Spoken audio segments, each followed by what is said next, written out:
Magnetism যতটা পড়লাম মনে আছে সেই ডাউটগুলো আমি দেখেছি। বেশিরভাগই আমি ভয়েস করে পাঠিয়ে ক্লিয়ার করে দিয়েছি। আর যেগুলো আমি হোমওয়ার্ক দিয়েছিলাম সেগুলো তোমাদের সবারই ঠিক হয়েছে কি ভুল হয়েছে সেগুলো জানার মানে জেনে নেবে আজকে।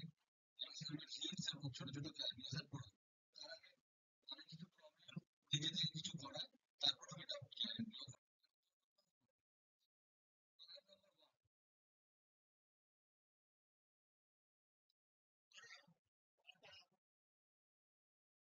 ভালো কন্ডাক্টিং ফিল্ড আছে।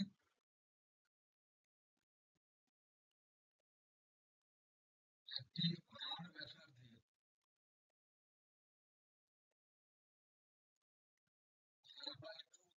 ব্যাসার্ধ এবং আর বহিঃব্যাসার্ধে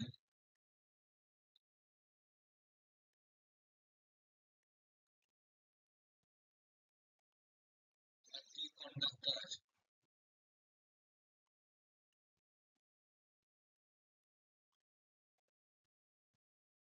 এটি অসীম দীর্ঘ, দৈর্ঘ্য হচ্ছে অসীম, এটা কন্ডাক্টর আছে। এর মধ্যে দিয়ে টোটাল কারেন্ট আছে হলো I, এর আসলে এর মধ্যে দিয়ে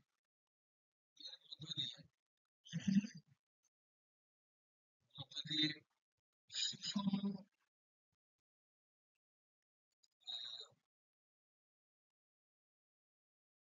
ভাবে তড়িৎ প্রবাহিত হচ্ছে।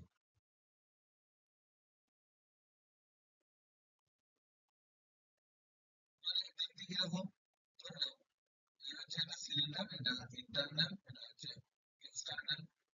এই সিলিন্ডারটা লেন্থ অনেক লম্বা, আমরা অনেক লম্বা ইনফ্রারেড কাটতে পারবো না, যার জন্য আমরা সূত্রটা লিখেছি। এবং এটা হচ্ছে তার ভেতরের ব্যাসার্ধ, ভেতরের পার্টটা হচ্ছে ফাঁপা, এগুলো হচ্ছে ফাঁপা। এর অন্তর ব্যাসার্ধ বলছে সেন্টার থেকে, এটা হচ্ছে আর, আর/2 সরি, আর/2। আর এখান থেকে বহির ব্যাসার্ধ যেটা সেটা হচ্ছে আর। আমরা কারেন্টটা ঠিক এই যে জোনটা, এই জোনটার মধ্যে কারেন্টটা ফ্লো করছে,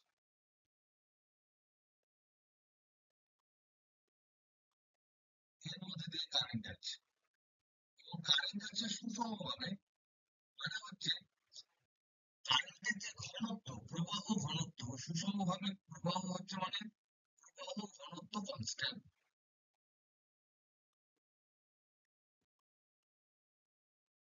আমরা জানি প্রবাহ ঘনত্ব মানে হচ্ছে যে, এটা মানে হচ্ছে কারেন্ট পার ইউনিট এরিয়া যদি পারপেন্ডিকুলারলি যায়। প্রশ্ন কি, প্রশ্ন হচ্ছে এর যে অক্ষ আছে, এই যে অ্যাক্সিস আছে, এটা ধরো অ্যাক্সিস,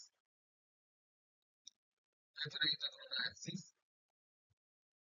এই অ্যাক্সিস থেকে বিভিন্ন দূরত্বে এর যে চৌম্বক ক্ষেত্র হবে, অ্যাক্সিস থেকে বিভিন্ন দূরত্বে যে চৌম্বক ক্ষেত্র হবে, সেই চৌম্বক ক্ষেত্রের প্লটটা কেমন হবে।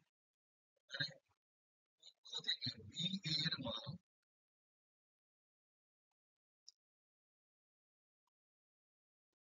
অক্ষ থেকে শুরু করে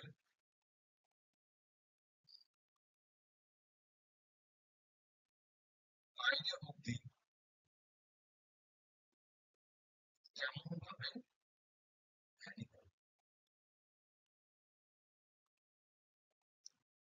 অপশন দেবো। প্রশ্নটা বুঝতে পেরেছো? প্রত্যেকে এবার এখন বলো প্রশ্নটা বুঝতে পেরেছো কিনা। একটা ডিরেক্ট কন্ডাক্টর নয়, একটা ফাঁকা কন্ডাক্টর, যে কন্ডাক্টরের মধ্যে কারেন্টটা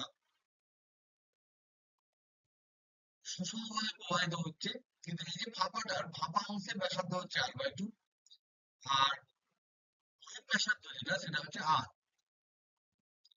এর মধ্যে দিয়ে তোমার কারেন্ট প্রবাহিত হচ্ছে। তারপরে তিনটে রিজন আমি এখানে পাচ্ছি। একটা রিজন হচ্ছে আর যেটা, সেটা less than R/2, less than equal to R/2, less than R/2। আর অপশনটা হচ্ছে R greater than or equal to R by two, but less than R, এটা হচ্ছে আর গ্রেটার দেন আর। তিনটে চুল আছে, একটা হচ্ছে অক্ষ থেকে যে ফাঁকা অংশটা আছে তার দেওয়াল পর্যন্ত, একটা হচ্ছে যে পরিবাহী রয়েছে সেই পরিবাহীর মধ্যে দিয়ে, তোমার পরিবাহীর মধ্যে যখন থাকবে বিন্দুটা তখন ম্যাগনেটিক ফিল্ড কেমন পরিবাহী করবে। আর একটা হচ্ছে বাইরে।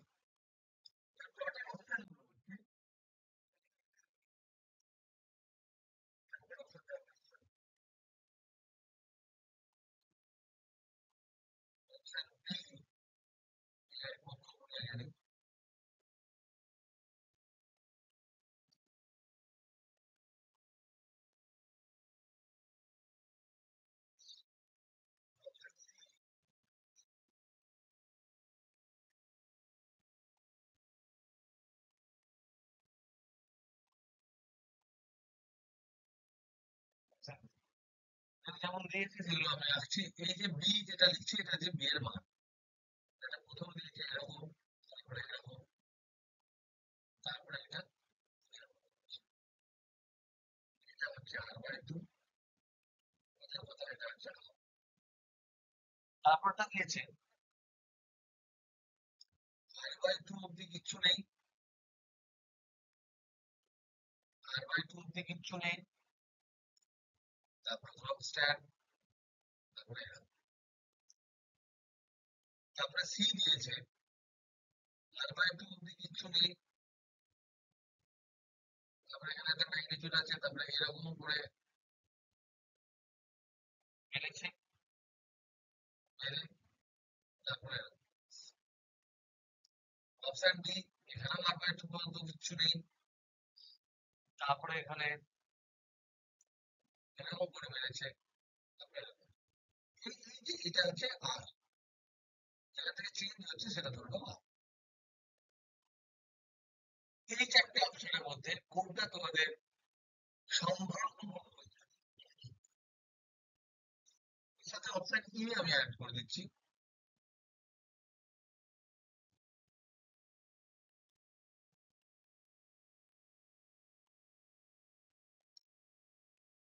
যেটা শুরু হচ্ছে আর বাই টু থেকে এবং স্ট্রেট এরকম দিয়ে, এটা অ্যাকচুয়ালি অপশন এটা ওটার অপশন সি এ ছিল, আমি দিতে ভুল করেছিলাম, পরে কোন অপশনটা হবে।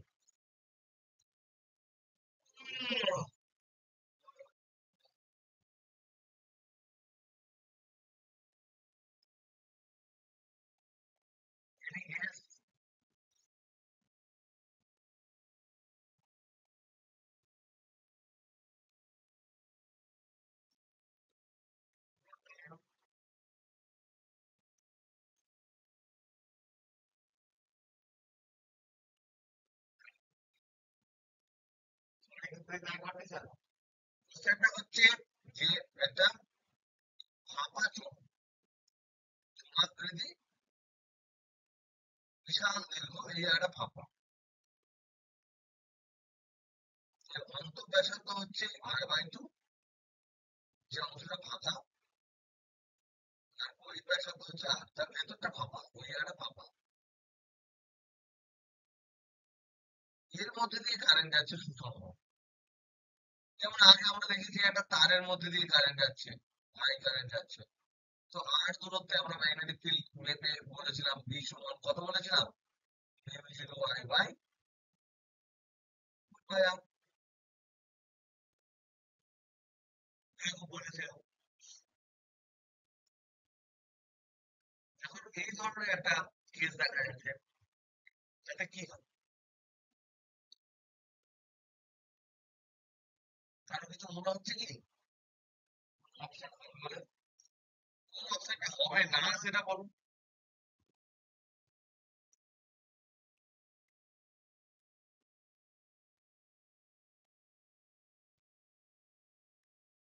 কেউ বলতে পারবে না।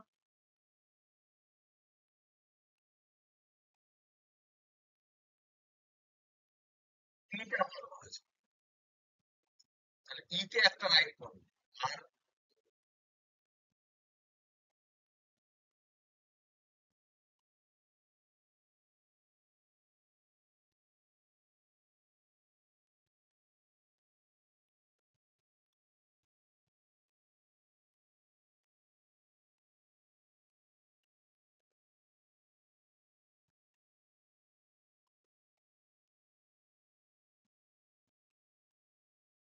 সেটা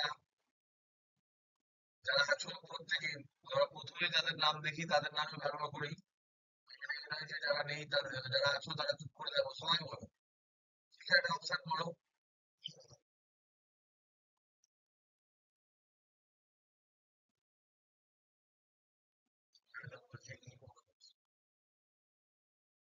সেটি সমাধান। এটা হবে না মনে হচ্ছে, তাহলে ডি হচ্ছে ক্রস।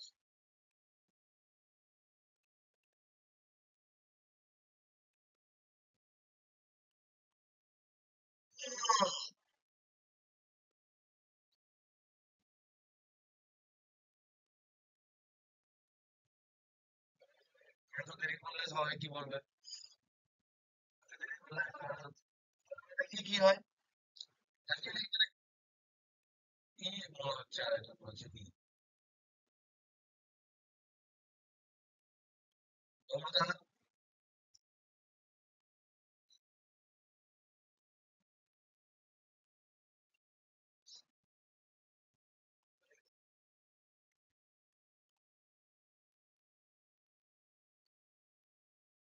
এ হবে না বলছে, বি হবে না বলছে, এ হবে না, ডি হবে না বলেছে। তারপরে হলো বুঝতে পারছি না বলেছে। আর কেউ কিছু বলবে, বলতে চাও?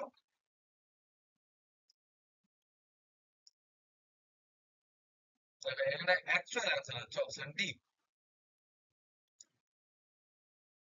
এটা হচ্ছে রাইট অ্যান্সার। কিভাবে? আমরা দেখি। তাহলে আমরা এর আগে এটা সলিউশন করবো। সলিউশন করার আগে আমরা দেখে নিই, একটু রিক্যাপ করে নিই, প্রত্যেকটা জিনিস রিক্যাপ করে নিই। এক নম্বর হচ্ছে একটা সিঙ্গেল কন্ডাক্টর যদি হয়, এরকম একটা স্ট্রেট ওয়্যার যদি হয়, যে আপনার যদি কারেন্ট আই যাচ্ছে,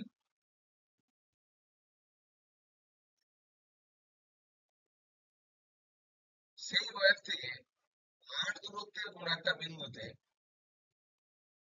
যদি আমরা ম্যাগনেটিক ফিল্ড মাপি, এই বিন্দুতে সেটা বি যদি হয়, তাহলে এটা আমাদের হয় mu zero I by square, এটা আমরা জানি। এটা হচ্ছে এক নম্বর, case number one. Case number two, যদি আমরা এই কন্ডাক্টরকে জুম করে দেখি, মানে কন্ডাক্টরটাকে সিলিন্ড্রিক্যাল কন্ডাক্টর ধরি, এবং এর মধ্যে দিয়ে সুষম কারেন্ট যাচ্ছে আমি যদি ধরে নিই, তাহলে আমরা জানি এটা যদি অক্ষ হয়,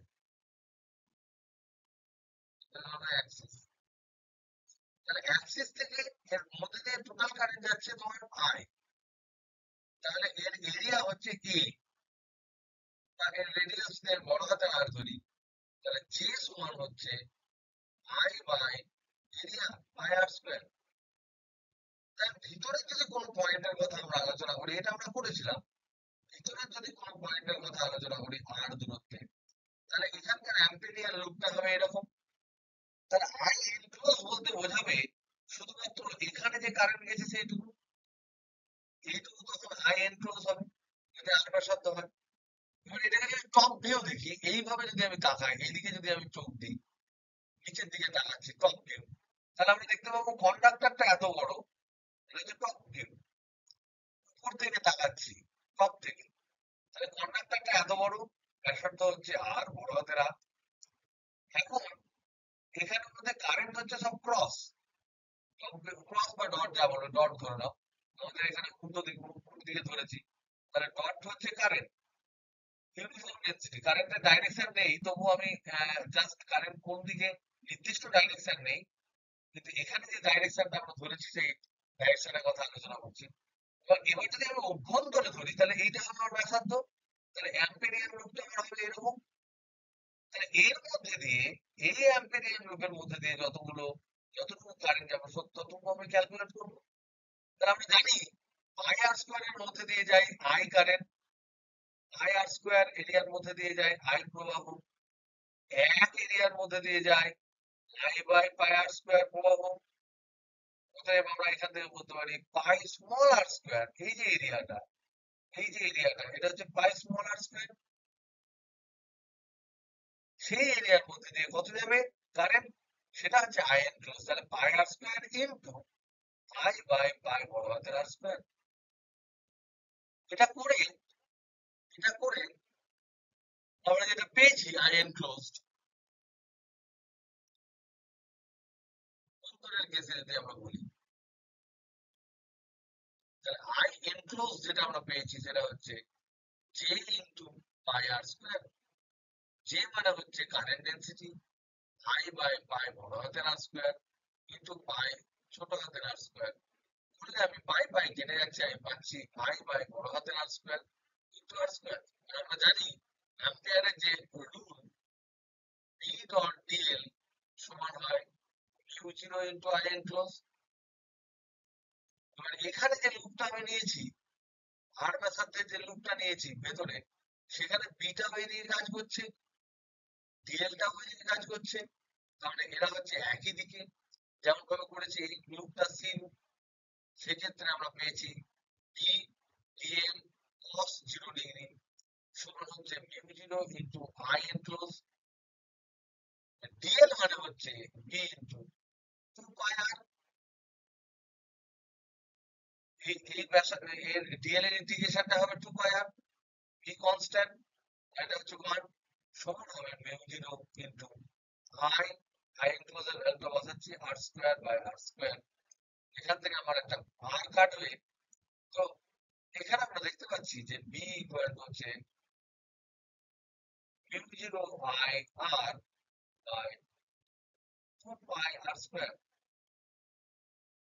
তার মানে এখানে আমরা দেখতে পাচ্ছি বি ইনসাইড যেটা, সেটা হচ্ছে প্রপোর্শনাল টু আর। আর আউটসাইডে কি হবে, এটা ইনসাইড, সারফেসে কি হবে, আর এর জায়গায় আমি বড় হাতের আর বসিয়ে দেবো সারফেসে। তাহলে আমরা এখানে পেলাম বি ইনসাইড সমান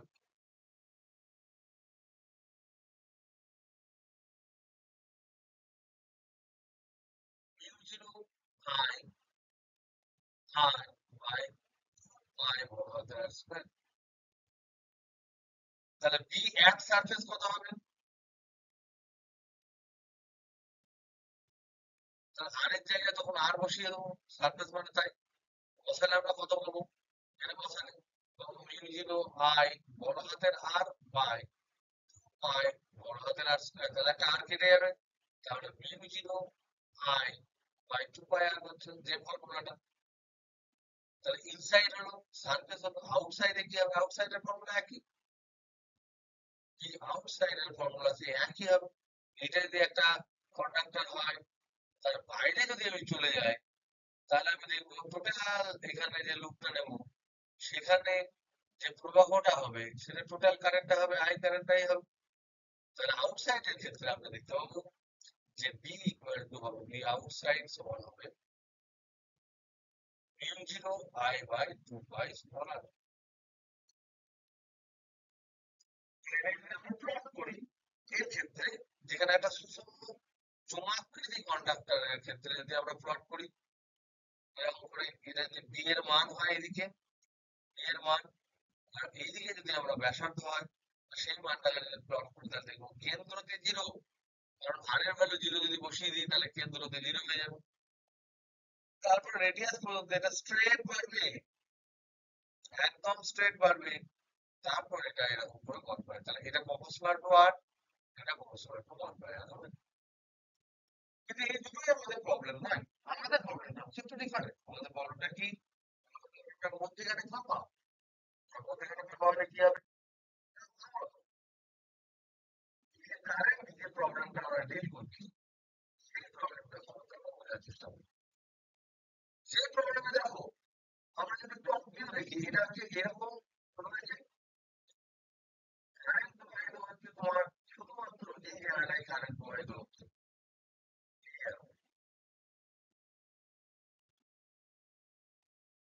তার মানে কারেন্ট ডেন্সিটি যে সমান হয় I by R square I by area এরিয়াটা এখানে কত কেউ বলতে পারবে ইফেক্টিভ এরিয়া যার মধ্যে দিয়ে কারেন্ট যাচ্ছে সেটা কত হবে সেটা দেখো একটা কথা আর বাই টু তে কিছু নেই আর আছে বড় কত হবে তাহলে এরিয়াটা এ সমান পাই আর স্কোয়ার একদম তাই pi R square minus pi R by two whole square তাহলে পাই আর স্কোয়ার থেকে কমন নেই তাহলে এখানে এক করে থাকবো মাইনাস এক স্কোয়ার তাহলে হবে 3 পাই আর স্কোয়ার তাহলে এখানে আমরা যে সমান পাচ্ছি I pi 3 pi R square by 4 তাহলে 4 উপরে চলে গেলে 4i by 3 pi R square হ্যাঁ এর ভেতরে দেখো এটা যদি টপ ভিউ দেখি আমি এটা যদি টপ ভিউ দেখি উপর থেকে যদি আমি দেখি তাহলে আমরা দেখতে পাচ্ছি যে এখানে এই জায়গাটার মধ্যে কোনো কারেন্ট নেই যেটার ব্যাসার্ধ আর বাই টু নো কারেন্ট আর এই যে ব্যাসার্ধটা যেটা আর ব্যাসার্ধ রয়েছে সেখানের মধ্যে দিয়ে কারেন্ট আছে এটা হচ্ছে আর ব্যাসার্ধ তাহলে এখানে নো কারেন্ট যদি হয় তাহলে এর মধ্যে কোনো ম্যাগনেটিক ফিল্ড নেই তাহলে আমাদের প্রথম যে জোন তিনটে জোন এখানে আছে এটা হচ্ছে জোন ওয়ান এটা হচ্ছে জোন টু এটা হচ্ছে জোন থ্রি তাহলে জোন ওয়ানে আমরা দেখতে পাচ্ছি নো কারেন্ট যদি কোনো কারেন্ট না থাকে তাহলে জোন ওয়ানে বি ওয়ান যদি আমি বলি বা বি ইনসাইড যদি বলি ইনসাইড তো নয় বি ওয়ান যদি আমি বলি হবে জিরো যদি আমি ক্যালকুলেট করি তাহলে আমাকে কিন্তু রেডিয়াসটা সেক্ষেত্রে আমাকে কি করতে হবে এর মধ্যে আমাকে রেডিয়াসটা ধরতে হবে কোথাও এর মধ্যে কোথাও আমাকে একটি বিন্দু ধরতে হবে এরকম করে আমাকে একটা অ্যাম্পেরিয়ান লুপ বৃত্তাকার তৈরি করতে হবে এরকম যার ব্যাসার্ধ হচ্ছে স্মল আর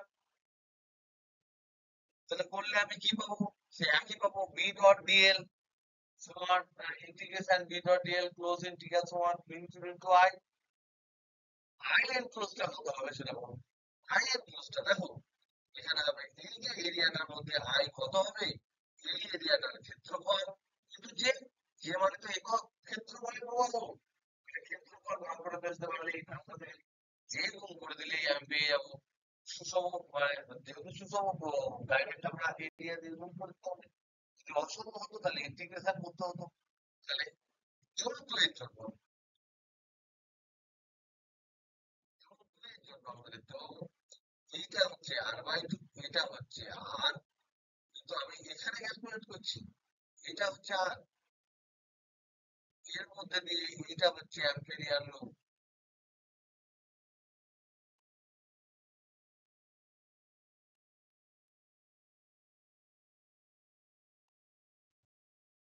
অ্যাম্পেরিয়ান লুপ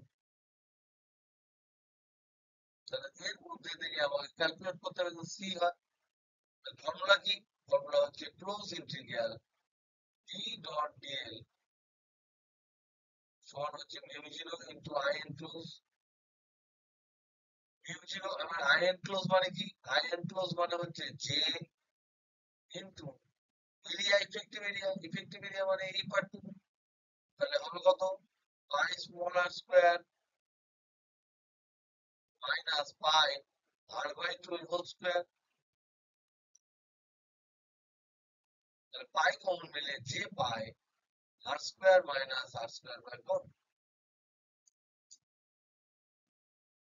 তাহলে তাহলে এই যে ফর্মুলাটা এখানে আমরা যদি আবার ক্যালকুলেট করি একই রকম হবে এটা হবে বি আর ডিএল একই দিকে হয় যেদিকেই বি সেদিকেই ডিএল ওইদিকেই হয় তাহলে বি ডিএল cos 0 ডিগ্রি লিখতে পারি তার ক্লোজ ইন্টিগ্রাল সমান দাঁড়ালো J into pi into R square minus R by R square by four এটা দাঁড়ালো ডিএল ইন্টিগ্রেশন হচ্ছে 2 পাই আর তাহলে বি সমান হবে 2 পাই আর দিয়ে ভাগ j pi by 2 pi small r into r square minus r square by 4.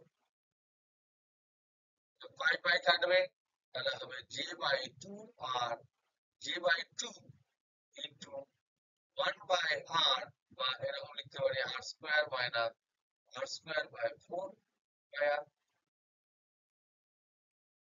এই প্লটটা কেমন দেখতে হবে সেটা তোমাদেরকে একটু প্লট করে আমি দেখাবো। আর বাইরে কি হবে, বাইরের ক্ষেত্রে আমরা ফর্মুলা, এই রোধের ক্ষেত্রে ফর্মুলা একদম একই। রোধের ক্ষেত্রে যেই আমি এটা যেমনই হোক না কেন, তার বাইরে যখন চলে যাবো, তার বাইরে যখন চলে যাবো, তখন আমার এই যে অ্যাম্পিয়ারের লুপটা রয়েছে, তার তার মধ্যে দিয়ে টোটাল কারেন্ট, এই টোটাল কারেন্ট তো আই, আই এর তো আই হবে। এটা হচ্ছে রোধের ক্ষেত্রে, তাহলে সেক্ষেত্রে আমাদের ফর্মুলা হবে বি সমান হবে সিম্পল মিউ0 পাই বাই 2 বাই আর। আমাদের মধ্যে সমস্যা, চিন্তা ভাবনা শুধুমাত্র একটা জায়গাতেই, যে এই যে প্লটটা, এইটার প্লটটা কেমন হবে। এটা কিন্তু আর স্কোয়ার, এটা আর স্কোয়ার মাইনাস 4।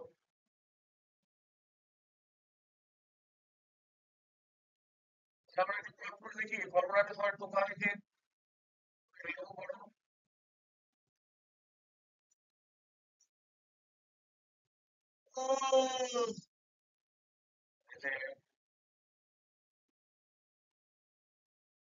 ওকে, যদি হয়ে থাকে তাহলে ফর্মুলাটা একটু প্লট কি, এর কথায় মিউ0টা মিসিং ছিল, মিউ0 হবে তাহলে বি যেটা 2, সেটা হচ্ছে মিউ0 জে বাই 2 কিন্তু R square minus R square by 4, আর একটা নিচে আর আছে। এই যে মিউ0 এটা প্রিভিয়াস কেসে মিসিং ছিল,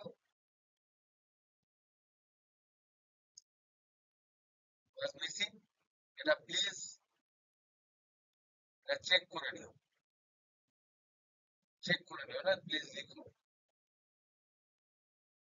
দেখো, এটা প্লট অ্যাকচুয়ালি বেসিক্যালি যেটা দাঁড়াচ্ছে সেটা হচ্ছে যে আমরা যদি প্রথম থেকে দেখি বি টোটালটা রেডিয়াসের সাথে দেখি, তাহলে এটা যদি আর বাই 2 হয়, এই পর্যন্ত কিচ্ছু নেই, simply zero because that is no current. তারপরের লাইনটা, it will not be a straight line, it will be like this, আর পর্যন্ত। তারপরে যে লাইনটা, সেই লাইনটা হবে as it is 1 by r, proportional to 1 by r, and এটা proportional to r square minus r square by 4 by r. So option D is the option, answer. So that's the answer. তো আমরা যেটা এক্ষুনি ম্যাথমেটিক্যালে যেটা plot করে দিলাম সেটা আমি তোমাদের হ্যান্ড করে দেবো।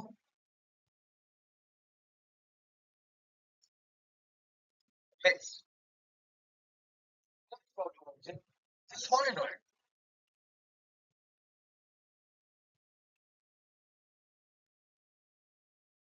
সলিনয়েডের জন্য প্রবলেম নাম্বার, সলিনয়েডের জন্য মুখ্য ম্যাগনেটিক ফিল্ড।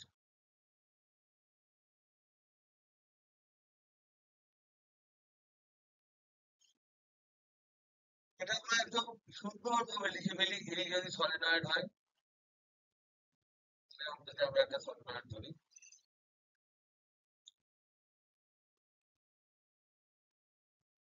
সেই সলিনয়েডের ক্ষেত্রে যদি এটা দৈর্ঘ্য যদি এল হয় এবং এল যদি খুব বেশি হয়, এবং এই যে প্যাকিংটা ওটা যদি ক্লোজলি প্যাকড হয়,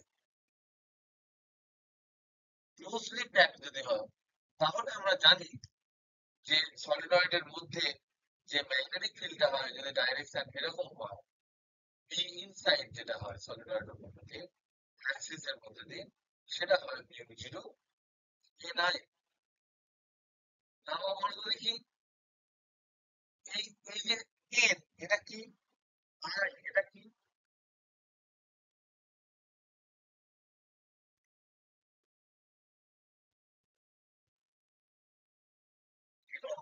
পাঁচশো, হ্যাঁ। আর এটা হচ্ছে প্রতিটি পাতের কারেন্ট। তাহলে নাম্বার অফ টার্নস আর লেন্থ, এটা প্রতি পাত। এবার মজার কথা হচ্ছে এল যদি খুব বেশি আমরা ধরে নিয়েছিলাম, and this is the formula, ideal ধরে নয়, একটা আদর্শ সলিনয়েডের জন্য এটা হচ্ছে ফর্মুলা। যদি আইডিয়াল না হয়, যদি এটা প্র্যাকটিক্যাল সলিনয়েড হয়, তো প্রশ্ন হচ্ছে এখানে যে একটি একটি প্র্যাকটিক্যাল সলিনয়েডের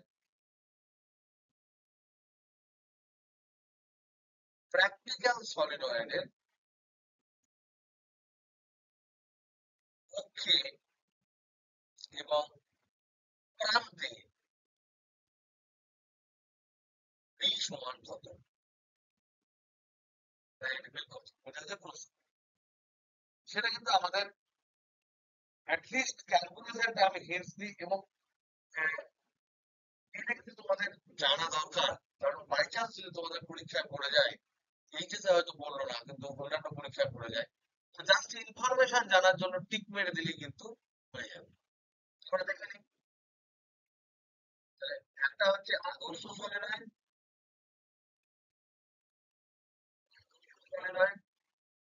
তার জন্য হচ্ছে বি অ্যাক্সিস, এটা সবসময় হয় মিউ জিরো এনআই। আর একটা হচ্ছে প্র্যাকটিক্যাল সলিনয়েড, যেটা আদর্শ নয়, প্র্যাকটিক্যাল সলিনয়েড। তার ক্ষেত্রে যদি আমি এই ফর্মুলাটা বসাই, তাহলে আমার ভুল বেরিয়ে যেতে পারে। তাহলে এরকম ধরনের একটা সলিনয়েড আছে এতটা লেন্থের,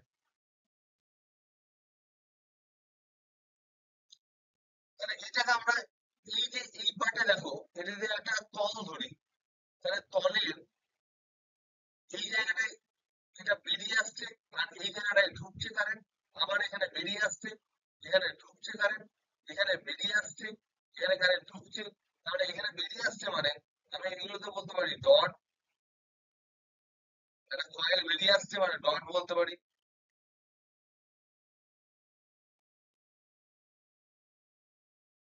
এদিকটা এসে ঢুকছে এই তলে, এটা ধরো তল, তাহলে এখানে ঢুকছে মানে এখানে আমরা বলতে পারি ক্রস। কারেন্টের ডাইরেকশন, এর কোনো ম্যাগনেটিক ফিল্ড কিন্তু বলিনি, শুধুমাত্র কারেন্টের ডাইরেকশন বলেছে। এরকম একটা সলিনয়েড, মানে এখানে টিউব আছে, টিউবের উপরই তো তার উপরে ধরানো থাকবে, এটা ধরানো সেই টিউবটা,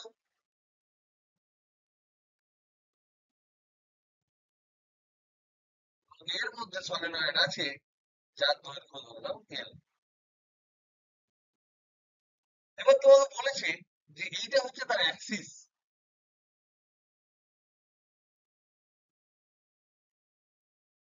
এটা হচ্ছে অ্যাক্সিস। অ্যাক্সিসের উপর যে কোনো পয়েন্ট, ধরো এখানে একটা পয়েন্ট দিয়েছে, এটা একটা any point on Axis, any point on Axis, তার সলিনয়েডের অক্ষের উপর যে কোনো একটা বিন্দু নেওয়া হলো, সেই বিন্দুটার নাম দিলাম আমরা পো, পো বিন্দু। জিজ্ঞেস করছে, বলো তো দেখি, তার প্রশ্নটা আমি আবার সাজাচ্ছি। প্রশ্নটা হচ্ছে যে বলো তো দেখি, বি at O,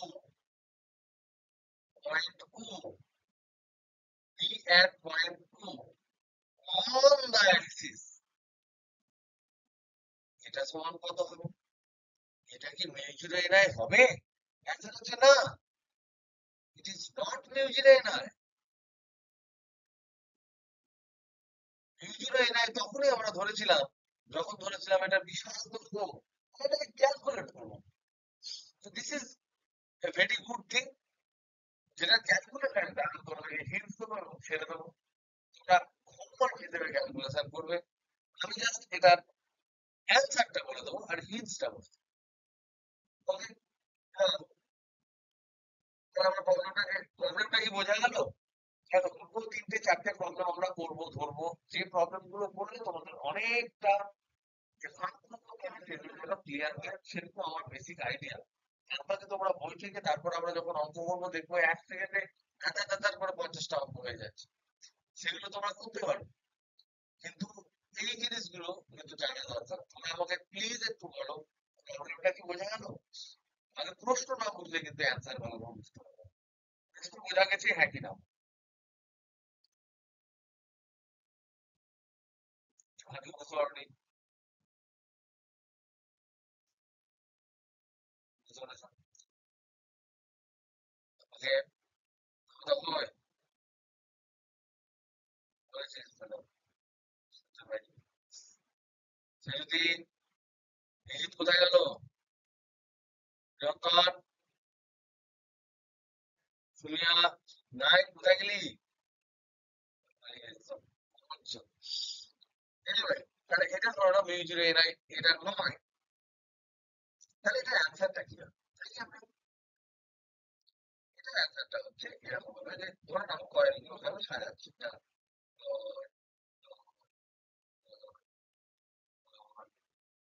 তো বড় করে আসছি যাতে করে আমাদের অনুধাবন করতে সুবিধা হয়, জিনিসটা বুঝতে উপলব্ধি করতে।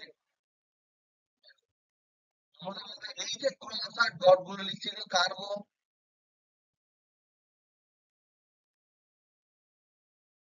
এই যে ডট আর ক্রস গুলো এখানে লিখলাম এগুলো কার? কার ডট? কারেন্ট। Very good. এগুলো কিন্তু কারেন্টের ডিরেকশন, এগুলো কোনোভাবেই ম্যাগনেটিক ফিল্ডের নয়। আমাদের মেনলি এই যে কোশ্চেন গুলো তোমাদেরকে করি বারবার, তার কারণ তোমাদেরকে হিউমিলিয়েট বা তোমরা মানে সঠিক কনসেন্ট্রেশনে আছো কিনা জানার জন্য নয়। অ্যাকচুয়ালি এগুলো করি কারণ হচ্ছে এই পার্টিকুলার ছোট ছোট পয়েন্ট যদি তোমাদের কাছে ক্লিয়ার না থাকে, মানে পরীক্ষার আগে না জড়াহড়ি হয়ে যাবে। এইখানে ধরে নাও কোনো পয়েন্ট,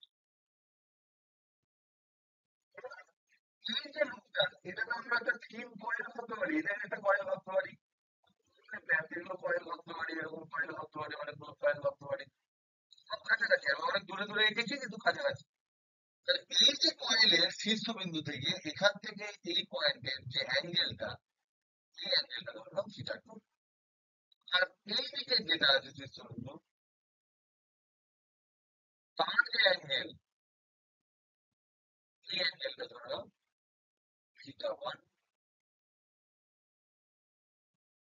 তাহলে তখন বলছে যে বি এট ও সমান হচ্ছে mu zero N I by 2 into cos theta 1 minus cos theta 2। এটা হচ্ছে answer. Cos theta 1 minus cos theta 2 না, cos theta 2 minus cos theta 1 Bangla দেখে দিলাম। cos theta 2 cos theta 2 minus cos theta 1।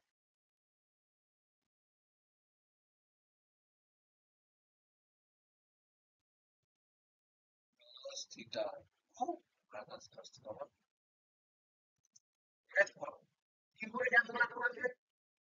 Calculate করেছে এইভাবে যে ধরে নাও এখানে একটা ডিসটেন্স রয়েছে, তাহলে হিট টাইম এই ক্যালকুলেশনে হোমওয়ার্ক, আমাদের প্রথম homework of the day, prove ইট। তাহলে হিন্টসটা কি?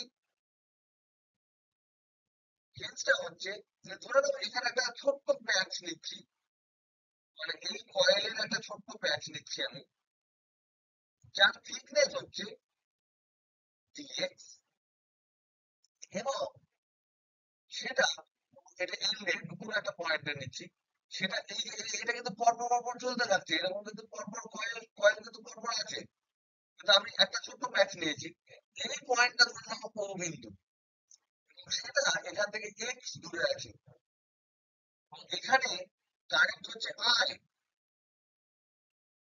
তাহলে এবার শুধু শুধু এই ছোট্ট অংশের জন্য যদি আমরা ভাবি, যেটা ডিএক্স প্যাচের একটা কারেন্ট, যার থিকনেস হচ্ছে ডিএক্স, তার জন্য তার অক্ষের উপর অবস্থিত একটা বিন্দু যেটা এক্স দূরে আছে, সেখানে ম্যাগনেটিক ফিল্ড যেটা হবে ডিবি, সেটা সমান কি হয়? কেউ বলতে পারবে? এর ব্যাসার্ধ যদি আর হয়, সলিনয়েডের ব্যাসার্ধ যদি আর হয় কত হবে বলতে পারবে?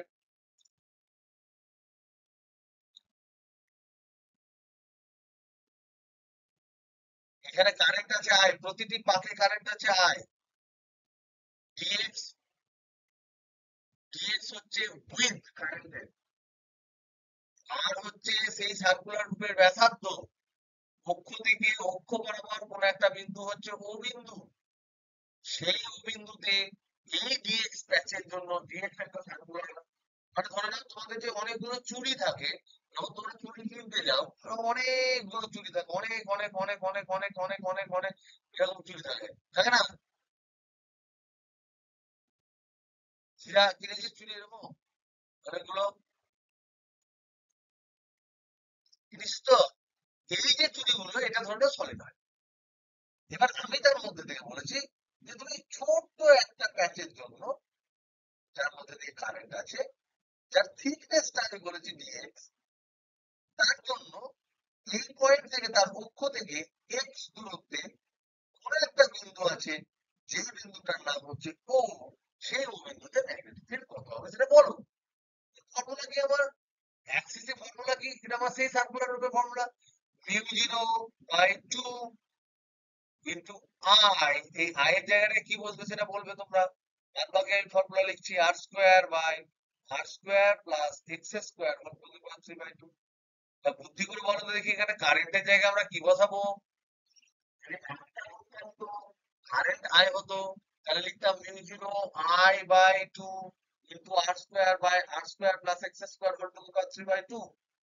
এখন তো ডিএক্স দৈর্ঘ্য, তাহলে একক দৈর্ঘ্যে পাক সংখ্যা যদি n হয়, ডিএক্স দৈর্ঘ্যে কত পাক থাকবে?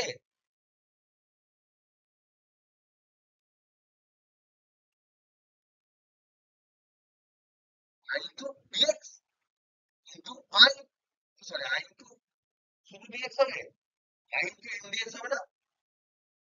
হ্যাঁ, একক দৈর্ঘ্যে পাক সংখ্যা ধরে নাও, পাক সংখ্যা সমান হচ্ছে n, তাহলে ডিএক্স দৈর্ঘ্যে পাক সংখ্যা হবে n ইন্টু ডিএক্স।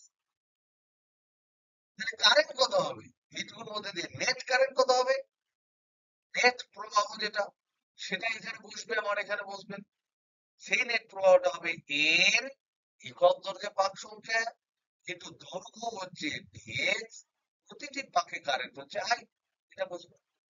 তাহলে this is equal to DV.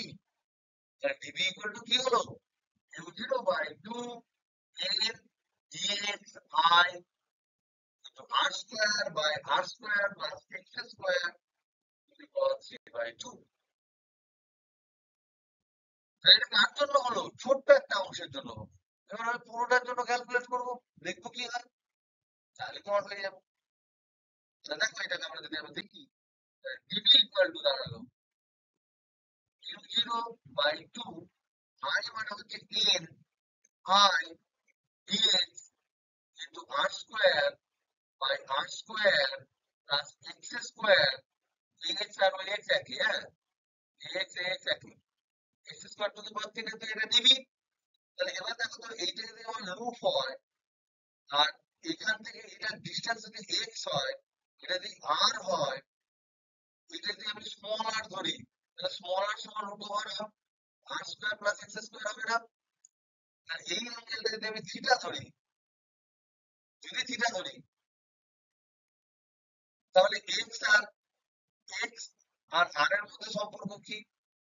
এই যে ত্রিভুজটা দেখতে পাচ্ছ, এটা হচ্ছে লম্ব, এটা যদি ত্রিভুজের নাম দিই এ ও বি, তাহলে ট্রায়াঙ্গেল এ ও বি এর মধ্যে আমরা লিখতে পারি এক্স বাই আর, ভূমি বাই অতিভুজ, ভূমি বাই লম্ব সমান হচ্ছে কট থিটা।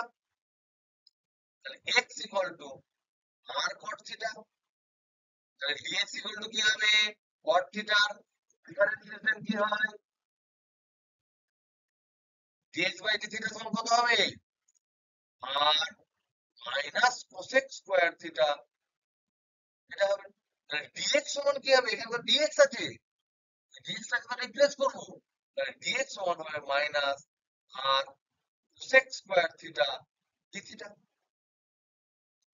আর R square minus X square সমান কি গো, R square minus X square সমান স্মল আর স্কোয়ার। সেটা আমরা যদি স্মল আর নতুন করে আমদানি না করে শুধুমাত্র থিটা দিয়ে লিখতে চাই, তাহলে এক্স ইকুয়াল টু তো আর ট্যান থিটা, তাহলে এখান থেকে আমরা আবার লিখতে পারি, এই যে হরে এখানে আর স্কোয়ার প্লাস এক্স স্কোয়ার আছে, এই আর স্কোয়ার প্লাস এক্স স্কোয়ার সমান আমরা লিখতে পারি আর স্কোয়ার প্লাস এক্স স্কোয়ার, মানে হচ্ছে আর স্কোয়ার কট স্কোয়ার থিটা।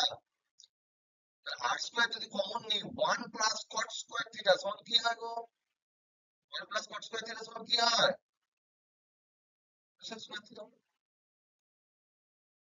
এই সমস্ত জিনিসগুলো যদি আমি এখানে বসাই, এই ইনফরমেশন গুলো যদি আমরা পুট করি, এই ফলোইং ইনফরমেশন গুলো যদি আমরা পুট করি এখানে, তাহলে ডিবি সমান আমরা কি পাচ্ছি একটু ভালো করে দেখো তো। μ0/2 ni, এখানে উপরে, এখানে দেখো উপরে আছে শুধু ডিএক্স। ডিএক্স মানে হচ্ছে minus R cosec square theta D theta, into আছে আবার একটা আর স্কোয়ার, উপরে আছে আবার ইনটু আর স্কোয়ার, নিচে কি আছে গো? নিচে আছে R square plus X square whole to the power 3/2। তাহলে R square cosec square theta whole to the power 3/2 মানে হচ্ছে R cube cosec cube theta. তাহলে আর কিউবটা সুন্দর করে কেটে গেল, এখানে আর, এখানে আর স্কোয়ারের জন্য কোসেক স্কোয়ার, আর এখানে কোসেক কিউব কেটে গেলে একটা কোসেক থিটা থাকে, সেই কোসেক থিটা উপরে গেলে হবে সাইন থিটা, তাহলে minus sine theta D theta হচ্ছে। তাহলে এখান থেকে আমরা দেখতে পাচ্ছি ডিবি সমান minus μ0 ni/2 minus sine theta D theta. তাহলে ডিবি যদি এটা হয়, বি বার করতে পারবে না, পারবে না? ছেড়ে দিন, চিন্তা করে গেলি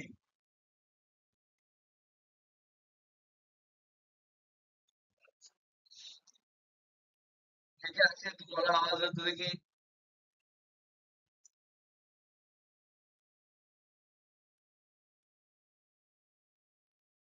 একমাত্র তুমি আসো, আসো না?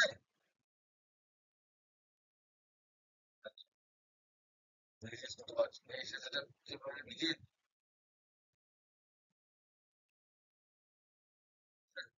করেছিলে লিখে, হ্যাঁ, তারপরে ও হ্যাঁ, তাই তো দেওয়ার কথা, সাইন থিটা ডি থিটা, এই হলো। তাহলে বি সমান কি হবে? তাহলে বি সমান হচ্ছে ইন্টিগ্রেশন টেবিল, তার মানে ইন্টিগ্রেশন এগুলো কনস্ট্যান্ট, তাহলে μ0 ni/2 integration minus sine theta D theta. এবার থিটার আমি লিমিট বসাবো, ধরে নাও এই যে আমার লুপ এখান থেকে এতটা পর্যন্ত, ধরে নাও তোমার সলিনয়েডের পর পর পর পর কারেন্ট আছে, পর পর পর পর কারেন্ট আছে, আর তোমাকে পয়েন্ট বলেছে এই জায়গার কোনো একটা পয়েন্ট বার করতে দিয়েছে, এখানকার ধরে নাও একটা পয়েন্ট পয়েন্ট দিয়েছে, তাহলে ওই পয়েন্টের এখানে যে অ্যাঙ্গেলটা হলো, সেই অ্যাঙ্গেলটা আমি পেলাম ধরে নাও θ1। আর এই পয়েন্টটা যদি পেতে যায়, তাহলে এই আর ভেক্টরটা ঘুরে গিয়ে এখানে যাবে, তাহলে এই অ্যাঙ্গেলটা হবে θ2। তাহলে θ1 থেকে θ2 আমি যদি ইন্টিগ্রেট করি, তাহলে ও বিন্দুতে সমস্ত কয়েলের কন্ট্রিবিউশন পেয়ে যাবো। তাহলে সেখানে আমি বি সমান পাবো μ0 ni/2। আমাকে একদম সুন্দর করে বলো তো দেখি, মাইনাস সাইন থিটার কি হবে? শুধু কস থিটা হবে না, হবে না? লিমিট বসাবো θ1 থেকে θ2, আগে θ2 বসবে, তাহলে μ0 ni/2 cos θ2 minus cos θ1, hinge দিতে গিয়ে আমি করেই ফেললাম। এবার যদি তোমাকে বলে একদম এন্ডে, একদম এন্ডে যদি করতে বলে, তাহলে এখানে কি হিন্স, কি আমি স্পেশাল অ্যাপ্রক্সিমেশন লাগাবো, কি করতে হবে? সলিনয়েডের কোনো একটা এন্ডে যদি বার করতে দেয়, তাহলে আমার অ্যাপ্রক্সিমেশন কি হবে? ধরে নাও বাম প্রান্তে দিল, ধরে নাও বাম প্রান্তে কোনটা θ1টা কত হবে? বাম প্রান্তে যদি দেয়,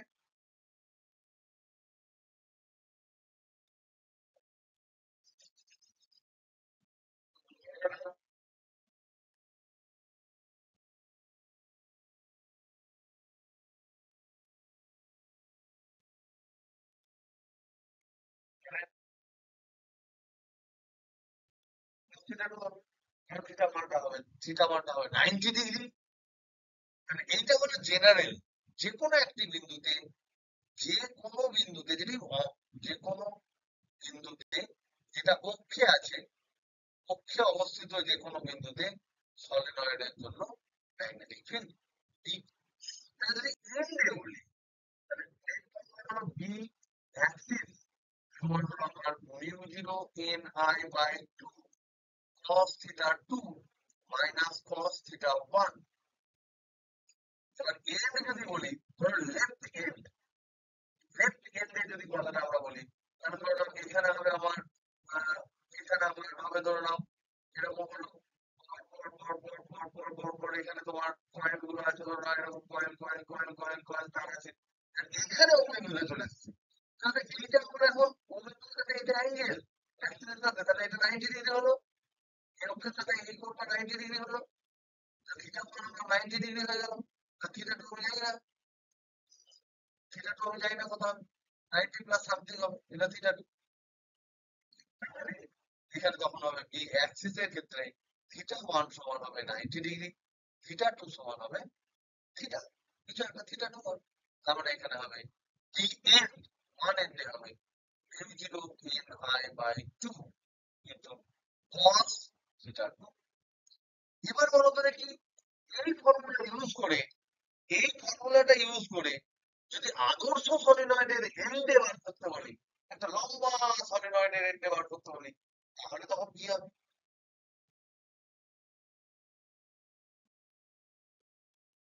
এবার যদি আমি ধরি সলিনয়েডটি খুব লম্বা, এই লেফট হ্যান্ডেই হচ্ছে সলিনয়েডটি, সলিনয়েডটি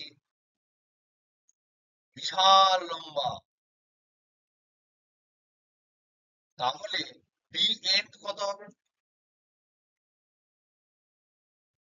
আর কি অ্যাপ্রক্সিমেশন ইউজ করবো? এটা বিশাল লম্বা যদি হয়, তাহলে থিটা টু এর মানটা কি হতে পারে?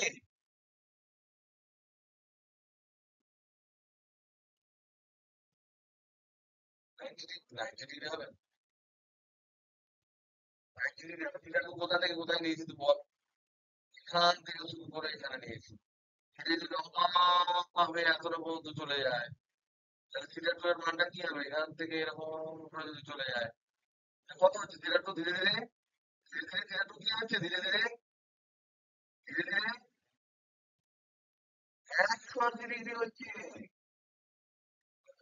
180 ডিগ্রি মানে cos 180 ডিগ্রি সমান কত? তাহলে সেক্ষেত্রে মাইনাস ওয়ান, তাহলে থিটা টু সেক্ষেত্রে হবে 180 ডিগ্রি। এক্সট্রা অ্যাপ্রক্সিমেশন, তাহলে এটা হবে মাইনাস ওয়ান। তাহলে বি এন্ড যেটা হচ্ছে, বি এন্ড যেটা হচ্ছে U zero N I by two, minus ওয়ানটাকে বাদ দিলাম, শুধু মান নিলাম, কারণ ডান দিকে প্লাস হবে বাম দিকে মাইনাস হবে, যা হবে হবে, ওগুলো ভেবে লাভ নেই, মাইনাস টাইনাস ভেবে ম্যাগনিটিউডটা অর্ধেক হয়। তাহলে হিউজ লং সলিনয়েডের সেন্টারে, এই সেন্টার যদি আমি বলি, সেটা আমার মিউ জিরো এনআই হবে, এনআই বাই টু, একদিকে মাইনাস একদিকে প্লাস, মিউ জিরো এনআই হবে। আর তার এন্ডে, টু এন্ডে বি এন সমান হবে হাফ অফ বি সেন্টার। এই ইনফরমেশনটা তোমাদের দেওয়ার জন্য আমি এই প্রবলেমটা করলাম। ওকে, নেক্সট।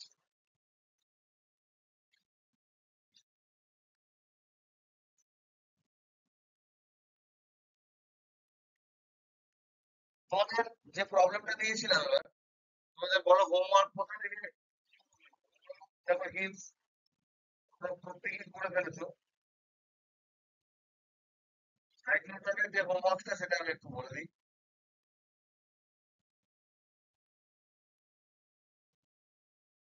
সাইক্লোটন হোমওয়ার্কসে আমরা বলেছিলাম এই সমান বলেছিলাম, কত বলেছিলাম, কত বেসটা করেছিলাম?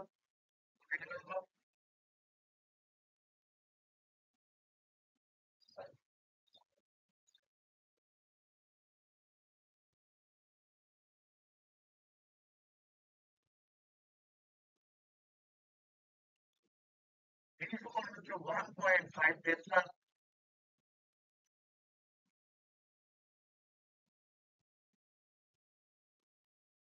ভি ভোল্টেজ বলে দিয়েছিলাম, ভি ভোল্টেজ ভি সমান 30 কিলো ভোল্ট বলেছিলাম। রেডিয়াস কত বলেছিলাম? রেডিয়াস আর সমান বলেছিলাম 1 মিটার।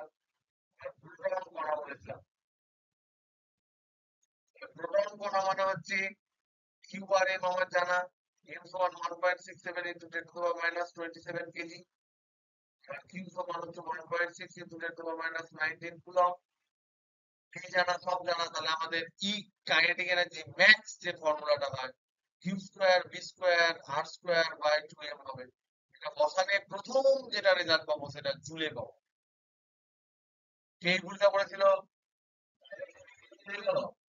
যে একদম তোমরা করেছো, বুঝলি তো? তাহলে প্রথম আমরা যেহেতু এসআই পদ্ধতিতে বসাচ্ছি, এটা যেহেতু এনার্জি, প্রথম আমরা জুলে পাবো। যেটা পাবো সেটাকে 1.6 into 10 to the power minus 19 দিয়ে ভাগ করলে ইলেকট্রন ভোল্টে পাবো। তারপর যেটা পাবো, এই যে পুরো জিনিসটা পেলাম 1.6 into 10 to the power minus 19 যেটা পেলাম, তাকে আমি 10 টু দি পাওয়ার মাইনাস 6 যদি গুণ করি, তবেই আমি মেগা ইলেকট্রন ভোল্ট পাবো। পেয়ে আমরা এখানে কত পেয়েছিলাম? 110 এমভি পেয়েছিলাম রে। তাহলে এটা ছিল ফার্স্ট কোশ্চেন, এরকম কিছু একটা আমরা পাবো। মেগা ইলেকট্রন ভোল্ট 112, তাহলে 112 ধরলাম। তো মোটামুটি 112 এমভি পেয়েছি, বলার কথা। ক্যালকুলেশন করবো। এরপর প্রশ্ন বলেছিলাম এই শক্তি পেতে কত বার ঘুরবে। ম্যাক্সিমাম কাইনেটিক এনার্জি আমরা পেলাম, ম্যাক্সিমাম কাইনেটিক এনার্জি যেটা আমরা পেলাম সেটা পেলাম ধরে নিলাম 112 কথা মেগা ইলেকট্রন ভোল্ট। সেকেন্ড প্রশ্ন যেটা বলছে এই জন্য মোট কত বার ঘুরবে,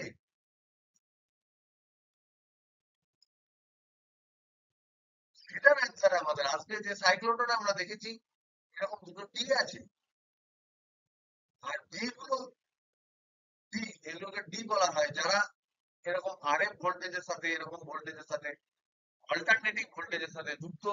এবং যখন কণা একটা পাক খায়, তখন একটা পাক পুরো খায়, তখন সে এখান থেকে শুরু করে এখানে ধরো এক পাক খেলো, তখন সে দুবার গ্যাপ ক্রস করে, এখানে একবার গ্যাপ ক্রস করে, এখানে একবার গ্যাপ ক্রস করে। তাহলে এটা মনে রাখতে হবে, এক পাকে, এক পাকে দুইবার গ্যাপ ক্রস করে। তো গ্যাপ ক্রস করার সময় এটা ধরে নাও পজিটিভ যদি থাকে, এটা নেগেটিভ হয়, তাহলে এখানে ধাক্কা গেল, তারপর যে সে পরের বার আসবে তখন এটা পজিটিভ হয়ে যাবে, এটা নেগেটিভ হয়ে যাবে, চেঞ্জ হয়ে যাবে। এটা এসি যেহেতু, অল্টারনেটিং যেহেতু, এটা পরিবর্তী বিভব যেহেতু, এটা চেঞ্জ হবে। এমন ভাবেই সেটিং করা থাকে যাতে করে কণাটা যখনই গ্যাপে পৌঁছাবে তখন যেন তার এনার্জিটা বারবার বৃদ্ধি করতে সুযোগ পায়। তার মানে সে সবসময় তার পেছনের দিকে, মানে যেদিক দিয়ে গতিশীল, তার পিছন দিকটা এসে পজিটিভ পাবে, সামনে নেগেটিভ পাবে, যাতে করে তার পোটেনশিয়াল এনার্জি বারবার কমে এবং কাইনেটিক এনার্জি বারবার বাড়ে। এটাই হচ্ছে আমাদের চেষ্টা। এই চেষ্টার জন্য আমরা প্রচুর এনার্জি পাই। লোকজন যারা বানায় এ ধরনের জিনিস। এবার দুইবার যদি পাস করে তাহলে এর আধান, তাহলে এখানে ভোল্টেজের ডিফারেন্স আমি আবার বলে দিয়েছি, ভি সমান বলে দিয়েছি 30 কিলো ভোল্ট।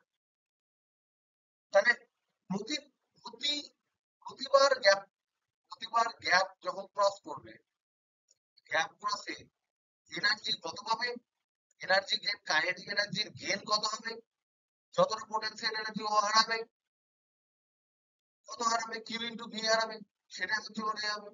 তাহলে এক পাকে কত হবে, দুবার যেহেতু গ্যাপ ক্রস করে, তাহলে 2 কিউ ভি হবে। তাহলে আমরা এটা যে per turn energy gain, total energy কত পেয়েছি? 112 এমভি। এটা হচ্ছে টোটাল, এটা টোটাল কাইনেটিক এনার্জি। আর এটা হচ্ছে ডেল্টা কাইনেটিক এনার্জি পার টার্ন। তাহলে পাক সংখ্যা, টার্ন মানে পাক, পাক সংখ্যা যদি আমরা বার করতে হয় তাহলে ভাগ কত? পাক সংখ্যা এন সমান মোট energy 112 MV 0.5 into 10 to the power 6 EV, আর এটা তো ই, কিউ মানে তো ইলেকট্রন, মানে ইলেকট্রনের চার্জের সমান চার্জ হচ্ছে প্রোটনের। তাহলে এটা হচ্ছে 2 ইন্টু ই ইন্টু ভি মানে হচ্ছে 30 কিলো ভোল্ট। তাহলে এটা হচ্ছে 30 KV into 2, 30 into 2 into KV মানে 10 টু দি পাওয়ার 3। তাহলে এটা কেটে গিয়ে এটা মোটামুটি কত বেরিয়েছে? 1800। পাক সংখ্যা কত বেরিয়েছে সরি?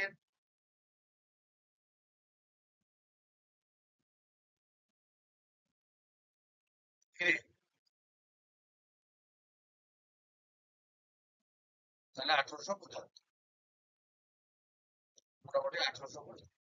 অ্যাকচুয়ালি ম্যাগনেটিক ফিল্ডটা বেশি থাকে ওয়ান এর চেয়ে, তার জন্য 500 কে 400 500 এরকম কিছু একটা হয়। এনিওয়ে, তারপরে যে প্রশ্নগুলো সেগুলো তোমাদেরকে ওই যারা যারা করে পাঠিয়েছো তাদেরকে হিন্টস দিয়ে বলে দিয়েছিলাম। সেটা হচ্ছে যে কত কত কোন ঘুরবে, কত কোন ঘুরবে পার্টিকেলটি। তারপরে দেখো প্রতি পাক যখন দিচ্ছে, প্রতি পাকের ঘরে হচ্ছে 2 পাই রেডিয়ান। তাহলে এন পাক যেটা আমি পেয়েছি তাহলে ঘুরবে 2 পাই × এন, এত রেডিয়ান। যদি তোমার রেডিয়ান খুব অপছন্দের একক হয়, রেডিয়ান না বসিয়ে 360 ডিগ্রি করবে, তাহলে এটা করবে 360 কিন্তু এন, এত ডিগ্রি হবে অ্যান্সার। 150 গুণ করবে। তারপরে প্রশ্ন করেছিলাম যে এক্ষেত্রে মোট ত্বরণে এই যে ত্বরণ প্রাপ্ত হলো, অ্যাক্সেলারেশন হলো, তাতে সময় কত লাগবে? সময় এই প্রসেসের জন্য সময় কত হবে সেটা জিজ্ঞেস করেছিলাম। আমরা জানি কতক্ষণ পরে বেরোবে, বেরোবে মানে ওই ঘুরে যেতে সময় ম্যাক্সিমাম ওই এনার্জিটা পেলে তারপর তো বেরিয়ে চলে যাবে। কেন হচ্ছে না? বিদ্যুৎ ব্যাপারটা হচ্ছে না এই কারণে, কারণ হচ্ছে ধর লাস্ট যখন ও ঘুরবে, কোন দিকে আমি বার করবো সেই প্রসেসটা তো আমার মেশিনের উপর নির্ভরশীল, কোন একটা পার্টিকুলার মেশিনের উপর। ধর এখানে লাস্ট ও এনার্জিটা পেলো, যে আমি এখানেই বার করে নিলাম, করে নিতে পারি। আমি আবার এখান থেকে নিয়ে গিয়ে এখানেও বার করে নিতে পারি। আমি এখান থেকে আর এক পাক দিয়ে এখানেও বার করতে পারি। যেখানে ধর 1850-এর ব্যাপার রয়েছে সেখানে আর হাফ হাফ, 1900 হচ্ছে সেখানে আর হাফ হাফটা হয়। তাহলে এখানে প্রয়োজনীয় সময় হচ্ছে যে আমরা এখানে একটা ইম্পর্টেন্ট ধারণা যেটা, সেটা হচ্ছে আমরা জানি যে সাইক্লোটনের ক্ষেত্রে কম্পাঙ্ক, সাইক্লোটন কম্পাঙ্ক যেটা এফসি, যেটা twice pi m, that is constant। এটা কণার তখন কত কাইনেটিক এনার্জি তার উপর নির্ভর করে না, আমার বেগের উপর নির্ভর করে না, কারণ এটা নির্ভর করে এই ফর্মুলা করে যদি দেখো তাহলে কিউ এস এবং ম্যাগনেটিক ফিল্ডের উপর।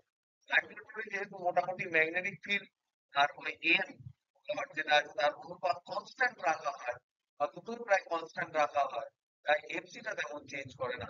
তাহলে এর এফসি মানে কি কম্পাঙ্ক, তাহলে এর করেসপন্ডিং একটা টাইম পিরিয়ড আমি পাবো। পর্যায়কাল মানে কি 1 বাই কম্পাঙ্ক, তাহলে এটা উল্টে যাবে, তাহলে twice by M by QB হবে। এই জিনিসটা করলে একবার পাক খেলে, এটা হচ্ছে একবার পাকের জন্য টাইম, একবার পাকের জন্য সময়।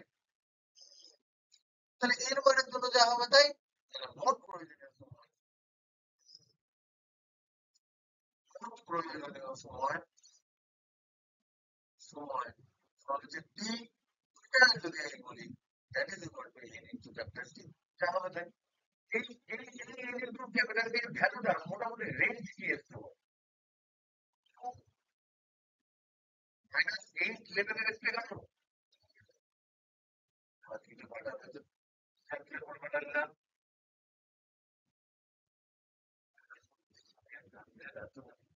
একজন সিরিজা যেটা করে পাঠিয়েছে সেটা লিখেছে 783 × 10⁻⁸ এটাকে ন্যানো সেকেন্ড করি 3 1, ন্যানো সেকেন্ড করলে এটা এখানে যাবে 783.1 × 10⁻⁹ nano second, 783 nano second.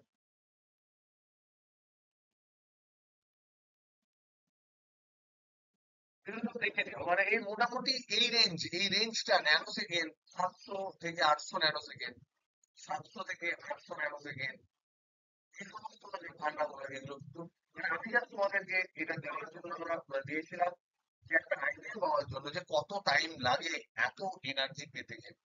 1 second লাগে, তখন কত সেকেন্ড লাগে, 1 সেকেন্ডের কত গুণ লাগে তুমি দেখতে পাচ্ছ। এই অ্যাক্সেলারেশন পেতে 1 সেকেন্ডের চেয়ে অনেক অনেক অনেক অনেক অনেক কম টাইম লাগে, সেটা ন্যানো সেকেন্ড লেভেল। তাহলে এই সফিস্টিকেটেড মেশিন গুলোকে দেওয়া কিন্তু খুব অল্প সময়ের মধ্যে হিউজ এনার্জি প্রদান করে। সাইক্লোট্রনে নয়, সিঙ্ক্রোট্রন আছে, পিটাট্রন আছে, নানা রকম মেশিন আছে।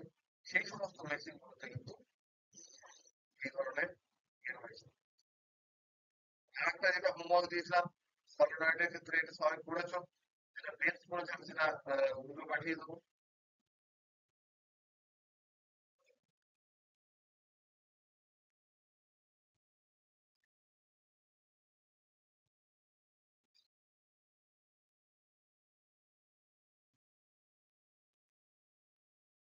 কি পাঠালি আমি এখানে কিন্তু কিছু জিনিস আমরা এখানে ছোট ছোট প্রবলেম যেগুলো যা বোঝার সেগুলো বুঝলাম অল্প বিস্তর। আমাদের যে এখন প্ল্যান, যদি আমি এখন প্ল্যানটা বলি, প্ল্যান হচ্ছে যে I have made more recordings, যেখানে একদম স্লোলি ক্লিয়ারলি আমার যেটুকু মনে হয়েছে, আমি নিজে সাইডটা কেটে কেটে রেখেছি, ক্লিয়ারলি তোমার ভূচুম্বকত্বটা এক্সপ্লেন করা রয়েছে। এই পার্টটা একটা ডিটেল করা আছে।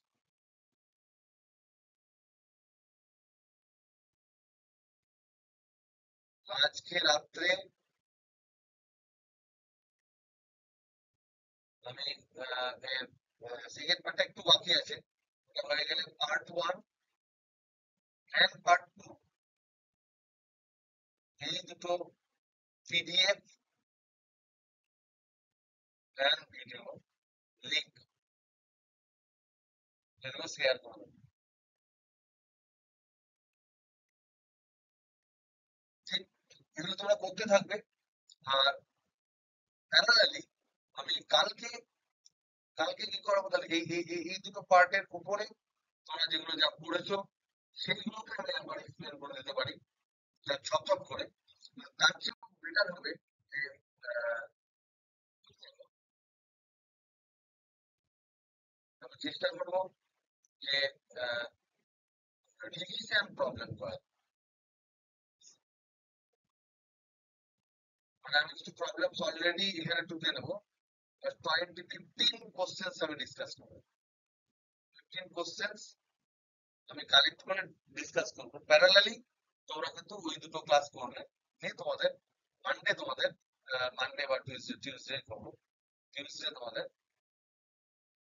ওই টিউসডে তোমাদের ভূচুম্বকত্ব প্রবলেম। যদিও ওইখান থেকে ওইটা পড়ে নিলে ওই যে যে ভিডিও দুটো রয়েছে তার মধ্যে আমি প্রবলেম টবলেম হ্যান্ড সব ডিসকাস করে দিই, তোরা দেখলেই বুঝতে পারবি।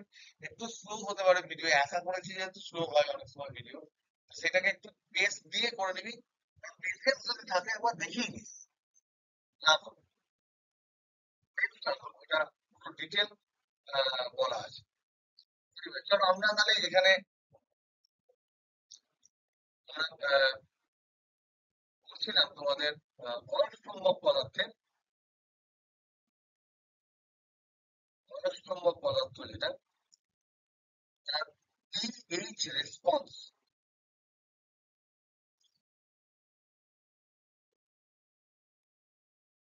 এখানে আমরা দেখছিলাম যে অন্যান্য পদার্থ অষ্টম্বক বাদ দিলে যে দুটো পদার্থ হয়, একটা হচ্ছে ডায়াম্যাগনেটিক আর একটা হচ্ছে প্যারাম্যাগনেটিক। ডায়াম্যাগনেটিক মানে হচ্ছে তিরস্চম্বক, প্যারাম্যাগনেটিক মানে পরাচম্বক। এদের ক্ষেত্রে ডায়াম্যাগনেটিকের ক্ষেত্রে মিউ আর এর যে ভ্যালুটা সেটা লেস দ্যান ওয়ান হয়, বাট ক্লোজ টু ওয়ান। আর এখানে প্যারাম্যাগনেটিক এর ক্ষেত্রে মিউ আরটা গ্রেটার দ্যান ওয়ান হয়, বাট ক্লোজ টু ওয়ান। মানে একের খুব একটা যে এদিক ওদিক হচ্ছে তা কিন্তু নয়। সেই জন্য এই দুটো মেটেরিয়ালকে আমরা অচৌম্বক পদার্থই কিন্তু ধরি ব্যবহারিক ক্ষেত্রে। তাহলে এরা ব্যবহারিক ক্ষেত্রে অচৌম্বক পদার্থ, ব্যবহারিক ক্ষেত্রে এরা অচৌম্বক, মানে এদেরকে আমি চুম্বকে আর কোনোদিন পরিণত করতে পারবো না। কিন্তু তবুও যদি ডিটেলসে তার ভিতরে ঢুকে জোর করে যদি তার চুম্বক প্রপার্টি কেউ জানতে চায়, ডিটেলস করতে গেলে আমাদের এই ধরনের বলতে হবে যে মিউ আর লেস দ্যান 1 এবং K magnetic susceptibility less than 0, K greater than 0 but close to, but close to 0, but close to 0, এরকম বলতে হবে। এটা অচম্বক পদার্থ। তাহলে অ্যাকচুয়ালি প্র্যাকটিক্যালি ব্যবহারিক ক্ষেত্রে যেটা চুম্বক পদার্থ সেটা হচ্ছে তোমার শুধুমাত্র অয়স্চম্বক পদার্থকেই কিনবো মাত্র আমরা। অয়স্চম্বক যে পদার্থ এটাকেই আমরা চুম্বক পদার্থ বলি, এটাকেই আমরা ম্যাগনেটিক ম্যাটেরিয়াল বলি, ম্যাগনেটিক ম্যাটেরিয়াল বলি প্র্যাকটিক্যালি। তারা কারা? তারা হচ্ছে লোহা, তারা আছে নিকেল, তারা আছে কোবার, কিছু মিক্স মেটাল, মিক্স মেটালস রয়েছে, বিভিন্ন কম্পাউন্ড রয়েছে, এই সমস্ত কম্পাউন্ড গুলোকে বলি। এবার এদের ক্ষেত্রে ডায়াম্যাগনেটিক এর ক্ষেত্রে যদি আমরা বিএইচ রেসপন্স দেখি, মানে বাহ্যিক এইচ দেখে এই বিএইচ রেসপন্স, আগের দিন এটা মানে সম্ভবত আগের দিন বলতে যে ভিডিওটা দিলাম সেটা সম্ভবত এগুলো আমি বলেছি। বিএইচ রেসপন্স যদি আমি দেখি তাহলে ডায়াম্যাগনেটিক বা এইচ হচ্ছে ইন্ডিপেন্ডেন্ট, বি হচ্ছে ডিপেন্ডেন্ট, ই হচ্ছে ম্যাটেরিয়াল প্রপার্টি, এইচ হচ্ছে ম্যাটেরিয়াল ইন্ডিপেন্ডেন্ট প্রপার্টি। এটা ম্যাটেরিয়ালের উপর নির্ভর করে না, এটা ম্যাটেরিয়ালের উপর ডিপেন্ড করে। তাহলে এই যে প্রপার্টিটা এটা স্ট্রেট লাইন হবে, তার ক্ষেত্রে এই স্ট্রেট লাইনটা হবে প্যারা এবং টায়ার ক্ষেত্রে, ডায়াম্যাগনেটিক ম্যাগনেটিক ম্যাটেরিয়ালের ক্ষেত্রে। তার কারণ আমরা জানি B equal to mu into H. এদের এদের মিউ মানে কি? মিউ মানে হচ্ছে মিউ বাই মিউ জিরো সমান হচ্ছে মিউ আর। সেই মিউ আর এর মানটা এদের একেরই কাছাকাছি। তার মানে আমি লিখতে পারি মিউ মানে হচ্ছে এদের মিউ এর ভ্যালুটা হচ্ছে মিউ জিরোর কাছাকাছি। তার মানে এদের ক্ষেত্রে, তাহলে এদের ক্ষেত্রে দাদা, এদের ক্ষেত্রে এটা হচ্ছে বি সমান হচ্ছে mu zero into H. Mu zero তো কনস্ট্যান্ট। তাহলে বি আর এইচ এর যে গ্রাফ, তার যদি মানে অ্যাঙ্গেলটা যদি আমি থিটা ধরি, তাহলে এখানে আমরা লিখতে পারি যে ট্যান থিটা সমান হচ্ছে ডিবি বাই ডিএইচ। যেহেতু এটা স্ট্রেট লাইন তাই আমি বলতে পারি বি বাই এইচ। তার মানে আমি এখানে পাচ্ছি মিউ জিরো, একদম সিম্পল মিউ জিরো পাচ্ছি। So it is constant, always constant. কিন্তু কিন্তু যদি আমি অষ্টমক পদার্থ ভাবি, যেমন লোহা টোহা ভাবি, তাদের ক্ষেত্রে কিন্তু এরকম ধরনের বেগ হয় না। তাদের ক্ষেত্রে বিএইচটা অন্য ধরনের হয়। সেই বিএইচটা জানার জন্য আমরা যদি শুধুমাত্র একটা কোয়াড্র্যান্টে দেখি, মানে এইচটাকে শুধুমাত্র জিরো থেকে, মানে প্রথম আমি করলাম এইচটাকে করলাম জিরো থেকে একটা কিছু একটা এইচ ম্যাক্স পর্যন্ত নিয়ে গেলাম প্রথম। তাহলে প্রথম যখন জিরো থেকে এইচ ম্যাক্স নিয়ে যাবো তখন এটা দেখতে এরকম করে গিয়ে এরকম হবে। তারপরে ধরে নাও এটা স্টেপ ওয়ান, এটা 1 নাম্বার স্টেপ, তাহলে 1 নাম্বার হলো। 2 নাম্বারে ধরে নাও এইচ ম্যাক্স থেকে তুমি এইচটাকে আবার তুমি এইচ ম্যাক্স থেকে যদি তুমি মাইনাস এইচ ম্যাক্স এ নিয়ে যাও, এই ম্যাগনেটিক মেটেরিয়াল কিন্তু তাদের ভেতরের যে ইতিহাস, সেই হিস্ট্রিটাকে ও রিটেন করে থাকতে চায়। সে আগের যে কন্ডিশন আছে সেরকম থাকতে চায়। সে একই রকম পথে কিন্তু ফেরত আসে না, সে তখন ফেরত আসবে এরকম কিছু একটা পথে, এরকম কিছু একটা পথে। কারণ সে কিন্তু সেম পথ ফলো করে না। তারপর যদি আমি, এটা 2 নাম্বার স্টেপ, এটা 2 নাম্বার। 3 নাম্বারটা যদি আমি ধরি যে এইচ এর ভ্যালুটা মাইনাস এইচ ম্যাক্স যেখানে আছে সেখান থেকে টেনে যদি আমি এইচ ম্যাক্স এ নিয়ে যাই, তাহলে এ বেটা আর নিচের সাথেও মেলে না, এটা এইরকম করে একটা পথের মধ্যে দিয়ে গিয়ে আলটিমেটলি কিন্তু এখানে মিলিত হয়। তারপর এটা 3 নাম্বার পাথ। তাহলে এইটা হলো আমার 1 নাম্বার পাথ, এইটা হলো আমার 2 নাম্বার পাথ, এইটা হলো আমার 3 নাম্বার পাথ। 1 নাম্বার পাথটা এখান থেকে এতটা গেল, 2 নাম্বার পাথটা এখান থেকে এতটা এলো, 3 নাম্বার পাথটা এখান থেকে এতটা গেল, এবং তারা ক্লোজ হলো। এই 1 নাম্বারের পাথ তুমি আর খুঁজে পাবে না, স্পেশাল যদি তুমি কিছু প্রসেস ফলো না করো। তারপর যদি তুমি 4 করো, 4 যদি করো, এইচ ম্যাক্স থেকে যদি আবার তুমি এইচ মাইনাস এইচ মিলে যাও, মাইনাস এইচ ম্যাক্সে যাও, এইচ ম্যাক্স থেকে যদি মাইনাস এইচ ম্যাক্সে যাও, মানে তুমি এখান থেকে যদি 3 এর এন থেকে যদি শুরু করো, তাহলে তুমি আবার 2 নম্বর পথই ফলো করতে হবে তোমাকে। এই পথ কিন্তু সেম, তাহলে আবার কিন্তু এ 2 নম্বরটাকে রিপিট করবে। তারপর যদি 5 নম্বরে তুমি আবার এখান থেকে গিয়ে মাইনাস এইচ ম্যাক্স থেকে আবার যদি এইচ ম্যাক্সে যাও, তাহলে it will follow the same path, 3 নম্বর পথে যেটা ফলো করেছে, এবং এটা রিপিট করবে। তার মানে এটা ultimately minus H max plus H max যদি তুমি করো, করতে করতে করতে করতে তুমি দেখবে এই একটা পথ হচ্ছে, এই পথটা এটা ফলো করেই যাচ্ছে বারবার। কোনোভাবেই কোনোভাবেই আর অন্য কোনো পথ ফলো করছে না। তাহলে এই যে বি আর এইচ এর মধ্যে আহ, যখন এইচ 0 থেকে পজিটিভ হচ্ছে বা নেগেটিভ থেকে পজিটিভের দিকে যাচ্ছে, পজিটিভের থেকে নেগেটিভের দিকে যাচ্ছে, তখন এদের মধ্যে যে প্রপার্টি তফাৎ হচ্ছে, এই তফাতের বা সময়ের ডিফারেন্স হচ্ছে, ম্যাগনেট যে তার মেমোরি খানিকটা রিটেন করে থাকছে, ধরে রাখছে, এই প্রপার্টিটাকে বলা হয় হিস্টেরেসিস। তাহলে ম্যাগনেট ম্যাগনেটিক ম্যাটেরিয়াল যারা হয়, ম্যাগনেটিক ম্যাটেরিয়াল যারা, তারা ম্যাগনেটিক ম্যাটেরিয়ালস যারা, মানে অয়স্কম্বক পাতি অয়স্কম্বক পদার্থের কথা বলছি, অয়স্কম্বক পদার্থ যারা, তারা দুম করে অচম্বকপ্রদ হয় না, তাদের তাদের ম্যাগনেটিক মেমোরি আছে, তাদের ম্যাগনেটিক মেমোরি থাকে। এবং এই মেমোরি থাকার জন্য তারা কি করে, তাদের ম্যাগনেটাইজেশন,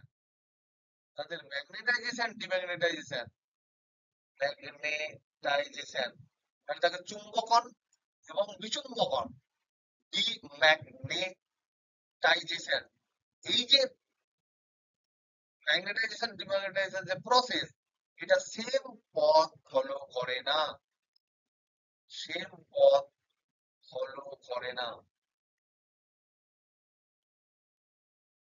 তাহলে চুম্বকন বিচুম্বকনটা, চুম্বকন বিচুম্বকন, এই যে প্রসেসটা, পদ্ধতি যেটা, এই পদ্ধতিটা সেম পথ ফলো করে না।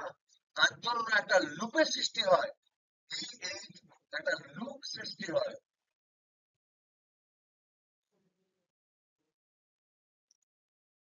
তখন সেম পথ হচ্ছে। কিন্তু এই ম্যাগনেটাইজেশনের যে প্রসেস আর ডিম্যাগনেটাইজেশনের প্রসেস, এটা তো সেম পথ ফলো করছে না। বুঝতে পারছো? তাহলে যেটা মাইনাস থেকে প্লাস তার যে পথ, তাহলে মেন ব্যাপারটা কি হলো, মেন ব্যাপারটা হচ্ছে যে প্রথম যখন এই ইনিশিয়াল ম্যাগনেটাইজেশন, এটাকে বলে ইনিশিয়াল ম্যাগনেটাইজেশন, প্রাথমিক চুম্বকন রেখা, এটা একবারই হবে, প্রাথমিক চুম্বকন রেখা, চুম্বকন রেখা, এটার ক্ষেত্রে কি হবে, এই পৌঁছালো, তাহলে এখানে ম্যাক্সিমাম ম্যাগনেট বি তৈরি হলো, তাহলে এটা বি ম্যাক্স হলো, ধরো বি ম্যাক্স। এরপর যখন আমি এইচটা বাইরের যে চুম্বকন যে ফিল্ড, যেটা ইনডিউসিং ফিল্ড, যেটা আবেশকারী ফিল্ড, সেই ফিল্ডটা যখন কমাতে শুরু করলাম, সেটা জিরো করলেও খানিকটা তার মধ্যে থেকে যাচ্ছে। এই যে থেকে যাচ্ছে, এটাকে বলা হয় বিআর, এটা পড়ে থাকা ম্যাগনেটিক ফিল্ড। মানে এইচ আমি জিরো থেকে শুরু করলাম, তখন বি জিরো ছিল, ম্যাক্সিমাম থেকে যে এইচটাকে আবার পুনরায় জিরো করলাম এই প্রসেসে, তখন দেখছি একটা বিরাট পরিমাণ একটা ম্যাগনেটিক ফিল্ড তার মধ্যে পেয়ে যাচ্ছে। সে চুম্বক থেকেই যাচ্ছে, পুরোপুরি অচুম্বক, পুরোপুরি মানে মানে তার চুম্বক ক্ষেত্র জিরো হচ্ছে না, তাহলে খানিকটা ধরে রাখছে। তাহলে এই যে বিআর, এইটাকে বলা হয় রেমানেন্স। এইটা বলে যে যার যত বিআর বেশি হবে, যার যত বিআর বেশি হবে, সেই পদার্থের, সেই চৌম্বক পদার্থের ধারণ ক্ষমতা তত বেশি।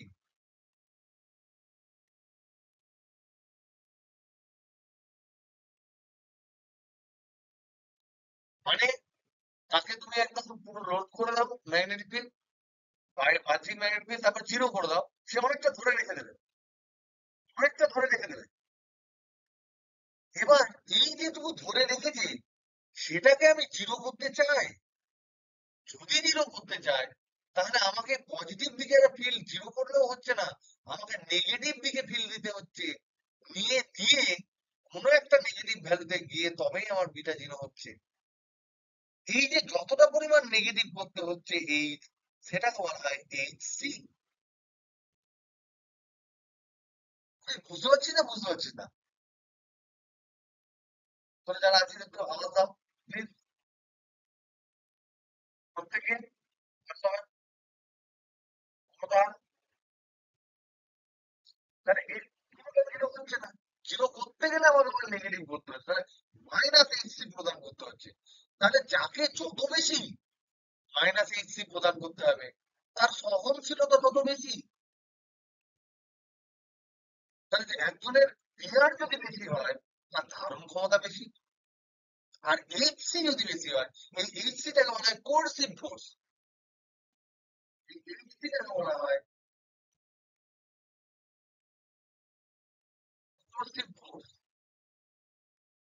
তার মানে কি, যত বেশি এইচসি, তত বেশি বিপরীত এইচ প্রদান করলে, প্রদান করতে হবে, করতে হবে কিসের জন্য, কিসের জন্য? কমপ্লিট ডিম্যাগনেটাইজেশনের জন্য, কমপ্লিট ডিম্যাগনেটাইজেশনের জন্য। সেখান থেকে আমাদের সিদ্ধান্ত হচ্ছে এটা, এখান থেকে আমাদের সিদ্ধান্ত কি, যে যত বেশি, যত বেশি এইচসি, তত বেশি সহনশীলতা। তাহলে দুটো পাল্টা পেলাম, সিদ্ধান্ত এখানে দুই পেলাম, সিদ্ধান্ত এক কি পেয়েছিলাম, সিদ্ধান্ত এক কি পেয়েছিলাম, গিয়ার নিয়ে যত বেশি রেমান্যান্স ফিল্ড, তত বেশি ধারণ ক্ষমতা। আমি ধরে নাও একটা কারেন্ট, কারেন্ট জ্বালিয়ে দিলাম, তোমার একটা ধরে নাও ওই ফ্লুরোসেন্স কোন একটা বাতি রয়েছে, সে জ্বললো, তারপরে কারেন্ট অফ করে দিলাম, সে যদি অনেকক্ষণ ধরে আলো দিতে পারে, তাহলে আমি বলবো ধারণ ক্ষমতা বেশি। তো যে এইচটা আমি জিরো থেকে একটা ম্যাক্সিমাম দিয়ে আবার এইচটাকে জিরো করলাম, তাহলে যতটা বি সে ধরে রাখতে পারবে, সেটা তার ধারণ ক্ষমতা। তার সাথে সাথে এটা কিন্তু very very important, very very important conclusion, এগুলো ভেরি ভেরি ইম্পর্টেন্ট কনক্লুশন। কারণ প্র্যাকটিক্যাল ফিল্ডে তুমি যখন মেকানিক্যাল ইঞ্জিনিয়ার হবে, তুমি যখন কোনো একটা ম্যাগনেটিক কোনো ম্যাটেরিয়াল তৈরি করবে, তখন একটা ম্যাগনেট ডিজাইন করবে, অ্যাক্সিলারেটর করবে, বা তোমার বিভিন্ন ধরনের আমাদের ফিল্ডের যে কোনো ধরনের কাজ করবে, তখন তোমাকে এই আয়রনের বিভিন্ন প্রপার্টি তোমাকে মাথায় রাখতে হবে। তাই তুমি বাইরে থেকে বাজার থেকে কিনতে যাচ্ছ তোমার ঘরের কোনো পারপাসে, ইউ হ্যাভ টু নো যে কোন ম্যাটেরিয়ালের কোনটা বেশি হয়, তার পিএইচ কার্ড দেখে তার সমস্ত কিছু বলা যায়। যেমন কুণ্ডলী দেখে বোঝা যায় যে কার কখন কি হবে, সেরকম টাইপের কোন একটা ম্যাটেরিয়ালের মেজার করা পিএইচ লুপ হচ্ছে তার ভবিষ্যৎ সব বলে দেয়। আরেকটা ইম্পর্টেন্ট জিনিস যেটা, সেটা হচ্ছে এই যে বিএইচ লুপ, এই যে এইচ আর বি, এদের লুপ, ইনিশিয়াল ম্যাগনেটাইজেশন দ্বারা ধরছি না আপাতত, কারণ এটা করে একবারই আছে, এগুলো বারবার ফলো করে। এই যে লুপের ক্ষেত্রফল, এই হিস্টেরেসিস, এই যে হিস্টেরেসিস মানে হচ্ছে এই যে বারবার ওর মেমোরিটা ফেরত আসছে, এটাকে হিস্টেরেসিস বলে। এই হিস্টেরেসিস লুপের যে ক্ষেত্রফল, সেটার একটা সিগনিফিকেন্স আছে, তার একটা তাৎপর্য আছে। তার তাৎপর্য কি? তার তাৎপর্য হচ্ছে যে যদি তুমি দেখো, এই যে ক্ষেত্রফল বলতে বোঝাচ্ছে যে কোনো একটা ক্ষেত্রফল মানে তো দুটো রাশির ক্ষেত্রফল, মানে এর একক কি হবে? এই ক্ষেত্রফলের, ক্ষেত্রফলের একক, এর একক যেটা হবে, সেটা অবশ্যই হবে ডি এর একক কিন্তু এইচ এর একক। এটা তোমরা তোমাদের হোমওয়ার্ক থাকবে, হোমওয়ার্ক থাকবে, এটা দেখাবে যে এই যে একক গুলো যদি তুমি বসাও এবং ভেঙে ভেঙে লেখো, ভেঙে ভেঙে যদি তুমি লেখো, তাহলে তুমি আলটিমেটলি দেখবে এইটা বোঝায়, এই ইন্টু এইচ যেটা, ডি ইন্টু এইচ যেটা বোঝায় এনার্জি পার unit volume, per unit volume. তাহলে একক আয়তনে এনার্জির কথা নির্দেশ করে। তাহলে প্রশ্ন হচ্ছে কি এনার্জি, এই বিএইচে আমাদের কি হয়, এখানে এনার্জি লস হয়। তাহলে এর তাৎপর্য হচ্ছে যদি আমি বারবার ম্যাগনেটাইজ করি, তাহলে এই ম্যাগনেটাইজেশন ডিম্যাগনেটাইজেশনের জন্য একটা শক্তি ক্ষয় হয়ে সেই শক্তি ক্ষয় একক আয়তনে এই যে বিদ্যুৎটা রয়েছে তার ক্ষেত্রফলকে বোঝায়। কি বোঝাতে পারলাম আমি ব্যাপারটা? হ্যালো হ্যালো হ্যালো, হ্যালো, বোঝাতে পারলাম? পিএইচ লুপের মধ্যে এরিয়া যদি আমি বলি, যদি ধর এক্স, যদি আমি বলি এটা পি আর ভি এর মধ্যে এরিয়া, তাহলে আমি এই এরিয়াটা পি ইন্টু ভি তার একক হয়েছে, ওয়ার্ক ডান হয়েছিল বলি তো ওয়ার্ক ডান আমরা বলি। যেমন বিএইচ গুণ করলে আমরা ভেঙে ভেঙে যদি লিখে দেখি যে এনার্জি পার ইউনিট ভলিউম হচ্ছে, তাহলে আমরা বলবো, আমরা তার জন্য বলছি না, আমরা এটা ম্যাচ করাচ্ছি, কিন্তু এর তাৎপর্যটা হচ্ছে এটাই যে এই যে আমি ম্যাগনেটাইজ করছি আবার ডিম্যাগনেটাইজ করছি। কাউকে ধর তুই চুলে ঝাঁকড়ে দিচ্ছিস, আবার চুলটা আঁচড়ে দিচ্ছিস, আবার চুলটা ঝাঁকড়ে দিচ্ছিস, আবার আঁচড়ে দিচ্ছিস, তার জন্য তো তোর যে বাহ্যিক এজেন্ট আছে তার তো শক্তি খরচা হবে। সেই যে সব খরচা করা শক্তি, যে লসটা হচ্ছে এনার্জি, সেই লসটা এই এরিয়া দিয়ে বোঝায়। কিন্তু সেটা এনার্জি লস নয়, এনার্জি প্রতি আয়তনে। তার তাৎপর্য হচ্ছে যে ম্যাগনেটাইজেশন প্রতিবার প্রতিবার ম্যাগনেটাইজেশন এবং ডিম্যাগনেটাইজেশনের জন্য কমপ্লিট, প্রতিবার কমপ্লিট ম্যাগনেটাইজেশন এবং ডিম্যাগনেটাইজেশনের জন্য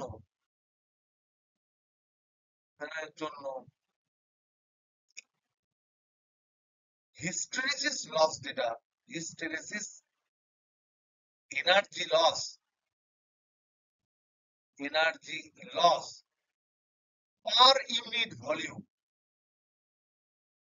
পার ইউনিট ভলিউম হচ্ছে এই ক্ষেত্রফলটা, কোনটা, এই হিস্টেরেসিস লুপের ক্ষেত্রফল।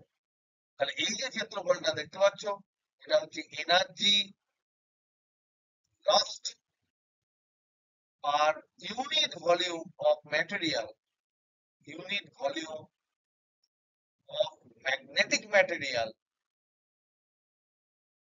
ম্যাগনেটিক ম্যাটেরিয়াল পার সাইকেল। একটা পূর্ণ চক্রে কতটা এনার্জি আমার লস হলো, যে চক্রটা ম্যাগনেটাইজেশন এবং ডিম্যাগনেটাইজেশন নিয়ে রয়েছে। এই যে তিনটে ইনফরমেশন, এই তিনটে ইনফরমেশনের উপর নির্ভর করে তুমি চুজ করবে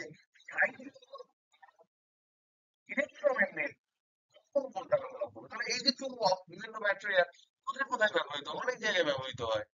যেমন ধরে নাও, এক নম্বর হচ্ছে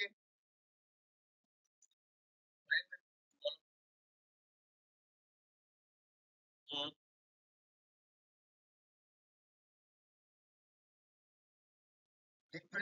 তো বলতে আছে ম্যাগনেট না, এখানে সেরকম তেমন কিছু করা হয় না। হ্যাঁ, হ্যাঁ, এখানে ইলাস্টিক ম্যাটেরিয়াল। হ্যাঁ, কি বলছিস? বারবার ম্যাগনেটাইজেশন ডিম্যাগনেটাইজেশন করলে এখানে সেরকম ইলাস্টিক ম্যাটেরিয়াল আসে না। হ্যাঁ, তো আসতেও পারে, কিন্তু আমরা তো সারা জীবন ডিম্যাগনেটাইজেশন ম্যাগনেটাইজেশন করি, এখানে হালকা একটা অন্য ধরনের মানে ভ্যালুটা একটু শিফট শিফট করে যে একটা স্টুডেন্ট এসেছিল আমার কাছে কাজ করার জন্য। হ্যাঁ, হ্যাঁ, হ্যাঁ, তার সে পুরো ম্যাগনেটাইজেশন ডিম্যাগনেটাইজেশন উপরেই কাজ করেছে। এখন আমরা রিসেন্টলি একটা অবজারভেশন পেয়েছি যে বারবার ম্যাগনেটাইজ ডিম্যাগনেটাইজ করলে আয়োডিনের প্রপার্টি হালকা হলেও চেঞ্জ করে। তো আহ, সেটা কতটা ট্রু পরের বার আমি আমি ধরে নিজেও আরেকজনকে দিয়ে বা আমরা করছি আরেকবার এক্সপেরিমেন্টটা রিপিট করছি। এখন পর্যন্ত কনক্লুসিভ কিছু নেই। যদি কনক্লুসিভ কিছু আসে তাহলে আমরা বলবো যে হ্যাঁ একটা ফ্যাটিক এর কারণ হচ্ছে, এবার ফ্যাটিক ডিজাইন করবো। সেরকম ফ্যাটিক রিজন পাচ্ছি না আমি, মানে এটা যুক্তি দেওয়ার জন্য কোনো রিজন পাচ্ছি না। বাট এনার্জি লস হলে সেই এনার্জি কিছু ফর্মে লস হবে না। যখন এইচ ম্যাক্স এর কাছাকাছি যাব, সমস্ত ডোমেন যখন অ্যালাইন হয়ে যাবে, তখন একটা চুম্বক ভিন্ন হয়। তার জন্য একটা কটকট কটকট কটকট করে হালকা হয়, একটা টুকটুকে করা যায়। কিন্তু এই যে আওয়াজটা খুব কম, কিন্তু ক্ষণিক ভাইব্রেশন বা ধর যেগুলো ক্ষণিক ভাইব্রেশন ধরে সেগুলো খুব অল্প রেখে ধরা পড়ে, সেই সমস্ত যন্ত্রে ধরা পড়ে যে একটা ম্যাগনেটের মধ্যে একটা চেঞ্জ হচ্ছে। তার জন্য হয়তো একটা ফ্যাটিগ আসলে ফ্যাটিগটা ইলাস্টিক ফ্যাটিগ হবে। ম্যাগনেটিক প্রপার্টি কিন্তু চেঞ্জ আমার মনে হচ্ছে সেরকম হবে না। দেখতে হবে এখনো, এখনো এটা মানে আরো কিছু এক্সপেরিমেন্ট করলে আমরা বুঝতে পারবো। Okay? দেখো আমরা ব্যবহার তার আগে আমরা বলি যে কমপ্লিট, ধরো একটি একটি চুম্বক, এটা তোমাদেরকে ভাবতে দিলাম, শুধুমাত্র পরীক্ষার জন্য দৌড়ে দৌড়ে পড়াশোনা করাটা কিন্তু শেখা নয়। শিখতে গেলে কিন্তু তোমাকে হালকা হালকা কিন্তু মাঝে মাঝে ভাবতে হবে, টাইম নষ্ট করেই ভাবতে হবে, কিন্তু সেটা টাইম নষ্ট নয়, সেটা অ্যাকচুয়ালি টাইম দেওয়া। বাদ বাকি মাগিং আপ যেগুলো করার দরকার পরীক্ষার জন্য, নিজেকে ঠিক রাখার জন্য, ভালো রেজাল্ট করার জন্য এবং ঠিক পরিষ্কার করার জন্য, সেগুলো করতে হবে। কিন্তু কখনো ভুলে যাবো না, বিশেষ করে তোমাদের যে লেভেল, তোমাদের যে অ্যাভারেজ লেভেল, সেটা কিন্তু খুব হাই তোমাদের ক্লাসে। সুতরাং তোমরা কিন্তু ভাবতে ভুলে যাও না, প্লিজ, আমার রিকোয়েস্ট। ওকে? তো তোমার ভাবতে দিলাম, এটা ধরে নাও, মনে করো, মনে করো একটি লৌহ দণ্ডকে, লৌহ দণ্ডকে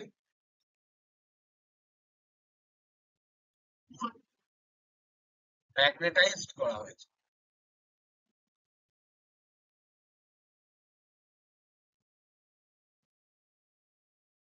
ওকে, নাও এটাকে থেকে কমপ্লিটলি, কমপ্লিটলি, একদম কমপ্লিটলি ডিম্যাগনেটাইজেশন করতে গেলে, ডিম্যাগনেটাইজ করতে কি প্রসেস ফলো করা দরকার?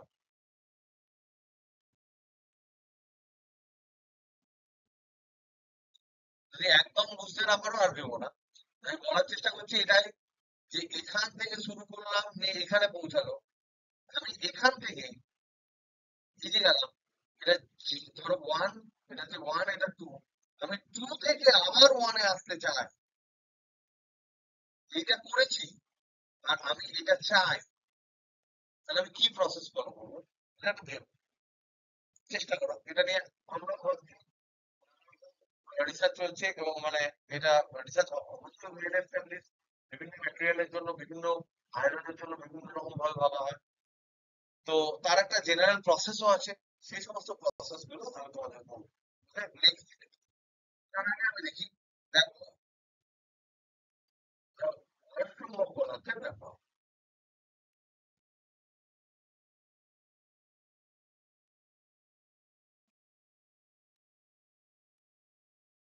এক নম্বর ধরে নাও স্থায়ী চুম্বক তৈরি।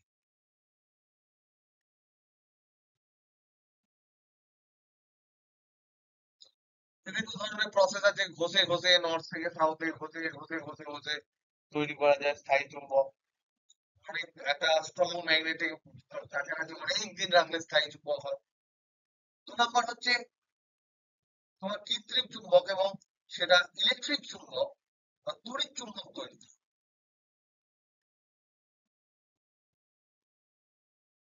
আরেকটা জিনিস তোমাদেরকে পরের চ্যাপ্টারেই পড়াবো, সেটা হচ্ছে 3 নাম্বার, সেটা এখানেই চলে আসছে, সেটা হচ্ছে ট্রান্সফরমার। ট্রান্সফরমার মানে তোমরা নিশ্চয়ই জানো, ট্রান্সফরমার বলতে কি বোঝায়। তোমরা জানো যে বাড়ির গ্রামের বাইরে বা রামপুরহাটের বাইরে থেকে তখন কারেন্টটা আসে, তখন 11,000 ভোল্টে আসে, কিন্তু আমার বাড়িতে কারেন্ট পৌঁছায় 220 ভোল্ট। যখন 11,000 ভোল্টে আসে তখন মিলি অ্যাম্পিয়ার অর্ডারের কারেন্ট আসে, তখন ট্রান্সফরমার ইউজ করে ট্রান্সফরমার 11,000 ভোল্টটাকে 220 ভোল্ট করে দেয়, আর মিলি অ্যাম্পিয়ার কারেন্টটাকে 5-4 মিলি অ্যাম্পিয়ার করে পাঠায়, যাতে করে আমাদের গৃহস্থালির কাজকর্ম করতে পারি এবং গৃহস্থালিতে ছোটখাটো শখ খেলে মানুষ মানুষ ভালো হয়ে যায়। এবং এই যে কাজটা ট্রান্সফরমার করে, সেই ট্রান্সফরমারের যে মজ্জাটা হয়, যার উপর কয়েল জড়ানো থাকে, সেই মজ্জাটাও কিন্তু আয়রন হয়। ট্রান্সফরমারের, ট্রান্সফরমারের মজ্জা, কোর, কোর, মজ্জা মানে হচ্ছে core, core of the transformer. এবার বলতে দেখি, আমি তোমাকে চুজ বিএইচ কিছু লুক দিলাম, কোনটা কোন ক্ষেত্রে ব্যবহার করবে সেটা বলবো।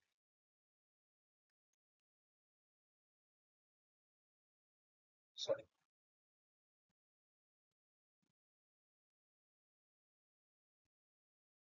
এটা একটা বিএইচ। তোমরা একদম ফ্রিলি বলবে, ইন্ডিপেন্ডেন্টলি বলবো, কোনো রকম কোনো চাপ চালাবে না।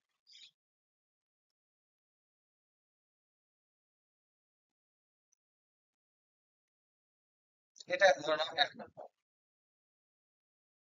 আচ্ছা, চলে আসছে।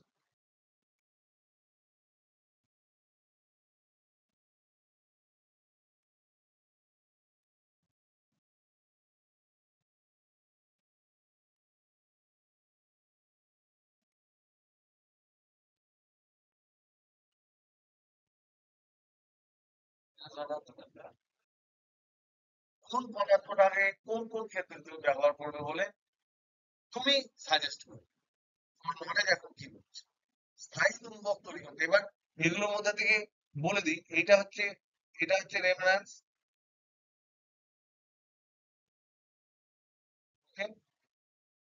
আর এটা হচ্ছে এইচসি। এখানে ছবিটা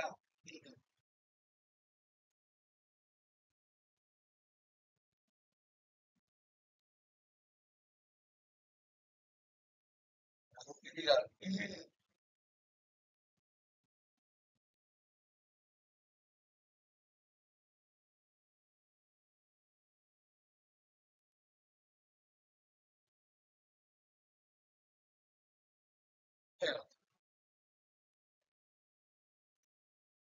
কেন গো?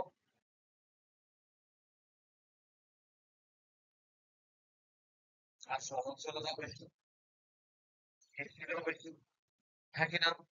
তাহলে আমি একবার খাটবো যেন আর বারবার না খাটতে হয়। আর বিএইচ লুপের এরিয়াটা বেশি না কম?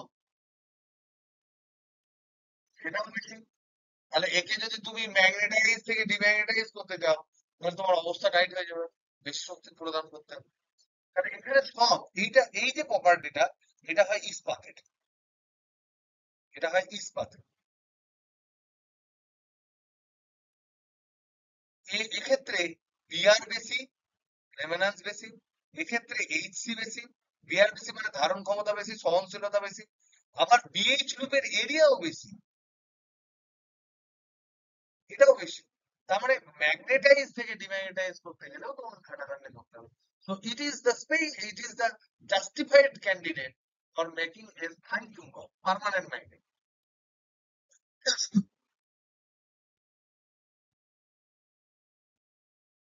তড়িৎ চুম্বকের ক্ষেত্রে কোনোদিনই আমি এটা চাইবো না, কারণ কি, যদি বাই চান্স ধরো তড়িৎ চুম্বকে তোমার একটা বিশাল বড় লোহার ঘাটা, ধরে নাও বিশাল বড় লোহা আছে একটা, ধরে 100 টনের লোহা আছে, তুমি সেইটাকে তুলে এক জায়গা থেকে অন্য জায়গায় নিয়ে যাবে। এবার তুমি কয়েলে জড়িয়েছো নিয়ে একটা ইস্পাত তার মধ্যে রেখে দিয়েছো। তো ইস্পাতটা যদি ম্যাগনেট হয়ে যায়, লোহার তারটাকে ধরে, তারপর ধরো তুমি যেখানে নামাতে যাবে সেখানে তো কারেন্ট অফ করলেও থামবে না, ঠুকে টাকে এটা ওটা করে তখন তাকে জোর করে নামাতে হবে, তো বিপদ হয়ে যাবে। তো তখন ক্ষেত্রে 2 নম্বর ক্যান্ডিডেট, এটাকে কিন্তু তড়িৎ চুম্বকের ব্যবহার করতে হবে। কারণ তড়িৎ চুম্বকের ক্ষেত্রে ফান্ডা হচ্ছে কারেন্ট অফ করে দিলে যেন আমার কোনো চুম্বকত্ব না থাকে। কারেন্ট যখন থাকবে তখন চুম্বকত্ব বাম্পার দেখাবে, ট্রাক করে বেড়ে যাবে, তো বিশাল মান দেখাবে। তারপর যেন কারেন্ট অফ করে দিলে আর না থাকে। এটা দেওয়া। আচ্ছা, আর ট্রান্সফরমারের ক্ষেত্রে যেটা হয় সেটা হচ্ছে বারবার প্লাস, পজিটিভ থেকে নেগেটিভ, পজিটিভ টু নেগেটিভ যায়, আবার আবার নেগেটিভ টু পজিটিভ যায়। তাহলে negative positive, positive negative, negative positive, positive negative, এরকম হলে কি লস হবে? কোন ধরনের শক্তি ক্ষয় হবে?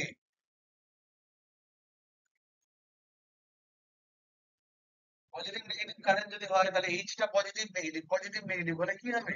এরিয়াটা বারবার বারবার ফলো করবে। তাহলে এক্ষেত্রে আমার বিআর ইম্পর্টেন্ট নয়, এক্ষেত্রে আমার এইচসিউ ইম্পর্টেন্ট নয়, এক্ষেত্রে কোনটা ইম্পর্টেন্ট?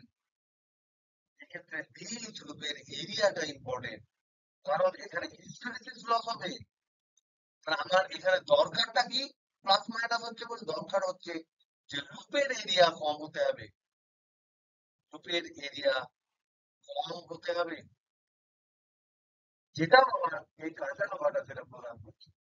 ট্রান্সফরমারের খরচা হিসেবে কাঁচা লোহা, দেখানো হয় পাঠানো হওয়ার ক্ষেত্রে V saturation high, V saturation high, V R কম, ভি সি কম, ভি এম কম, কম।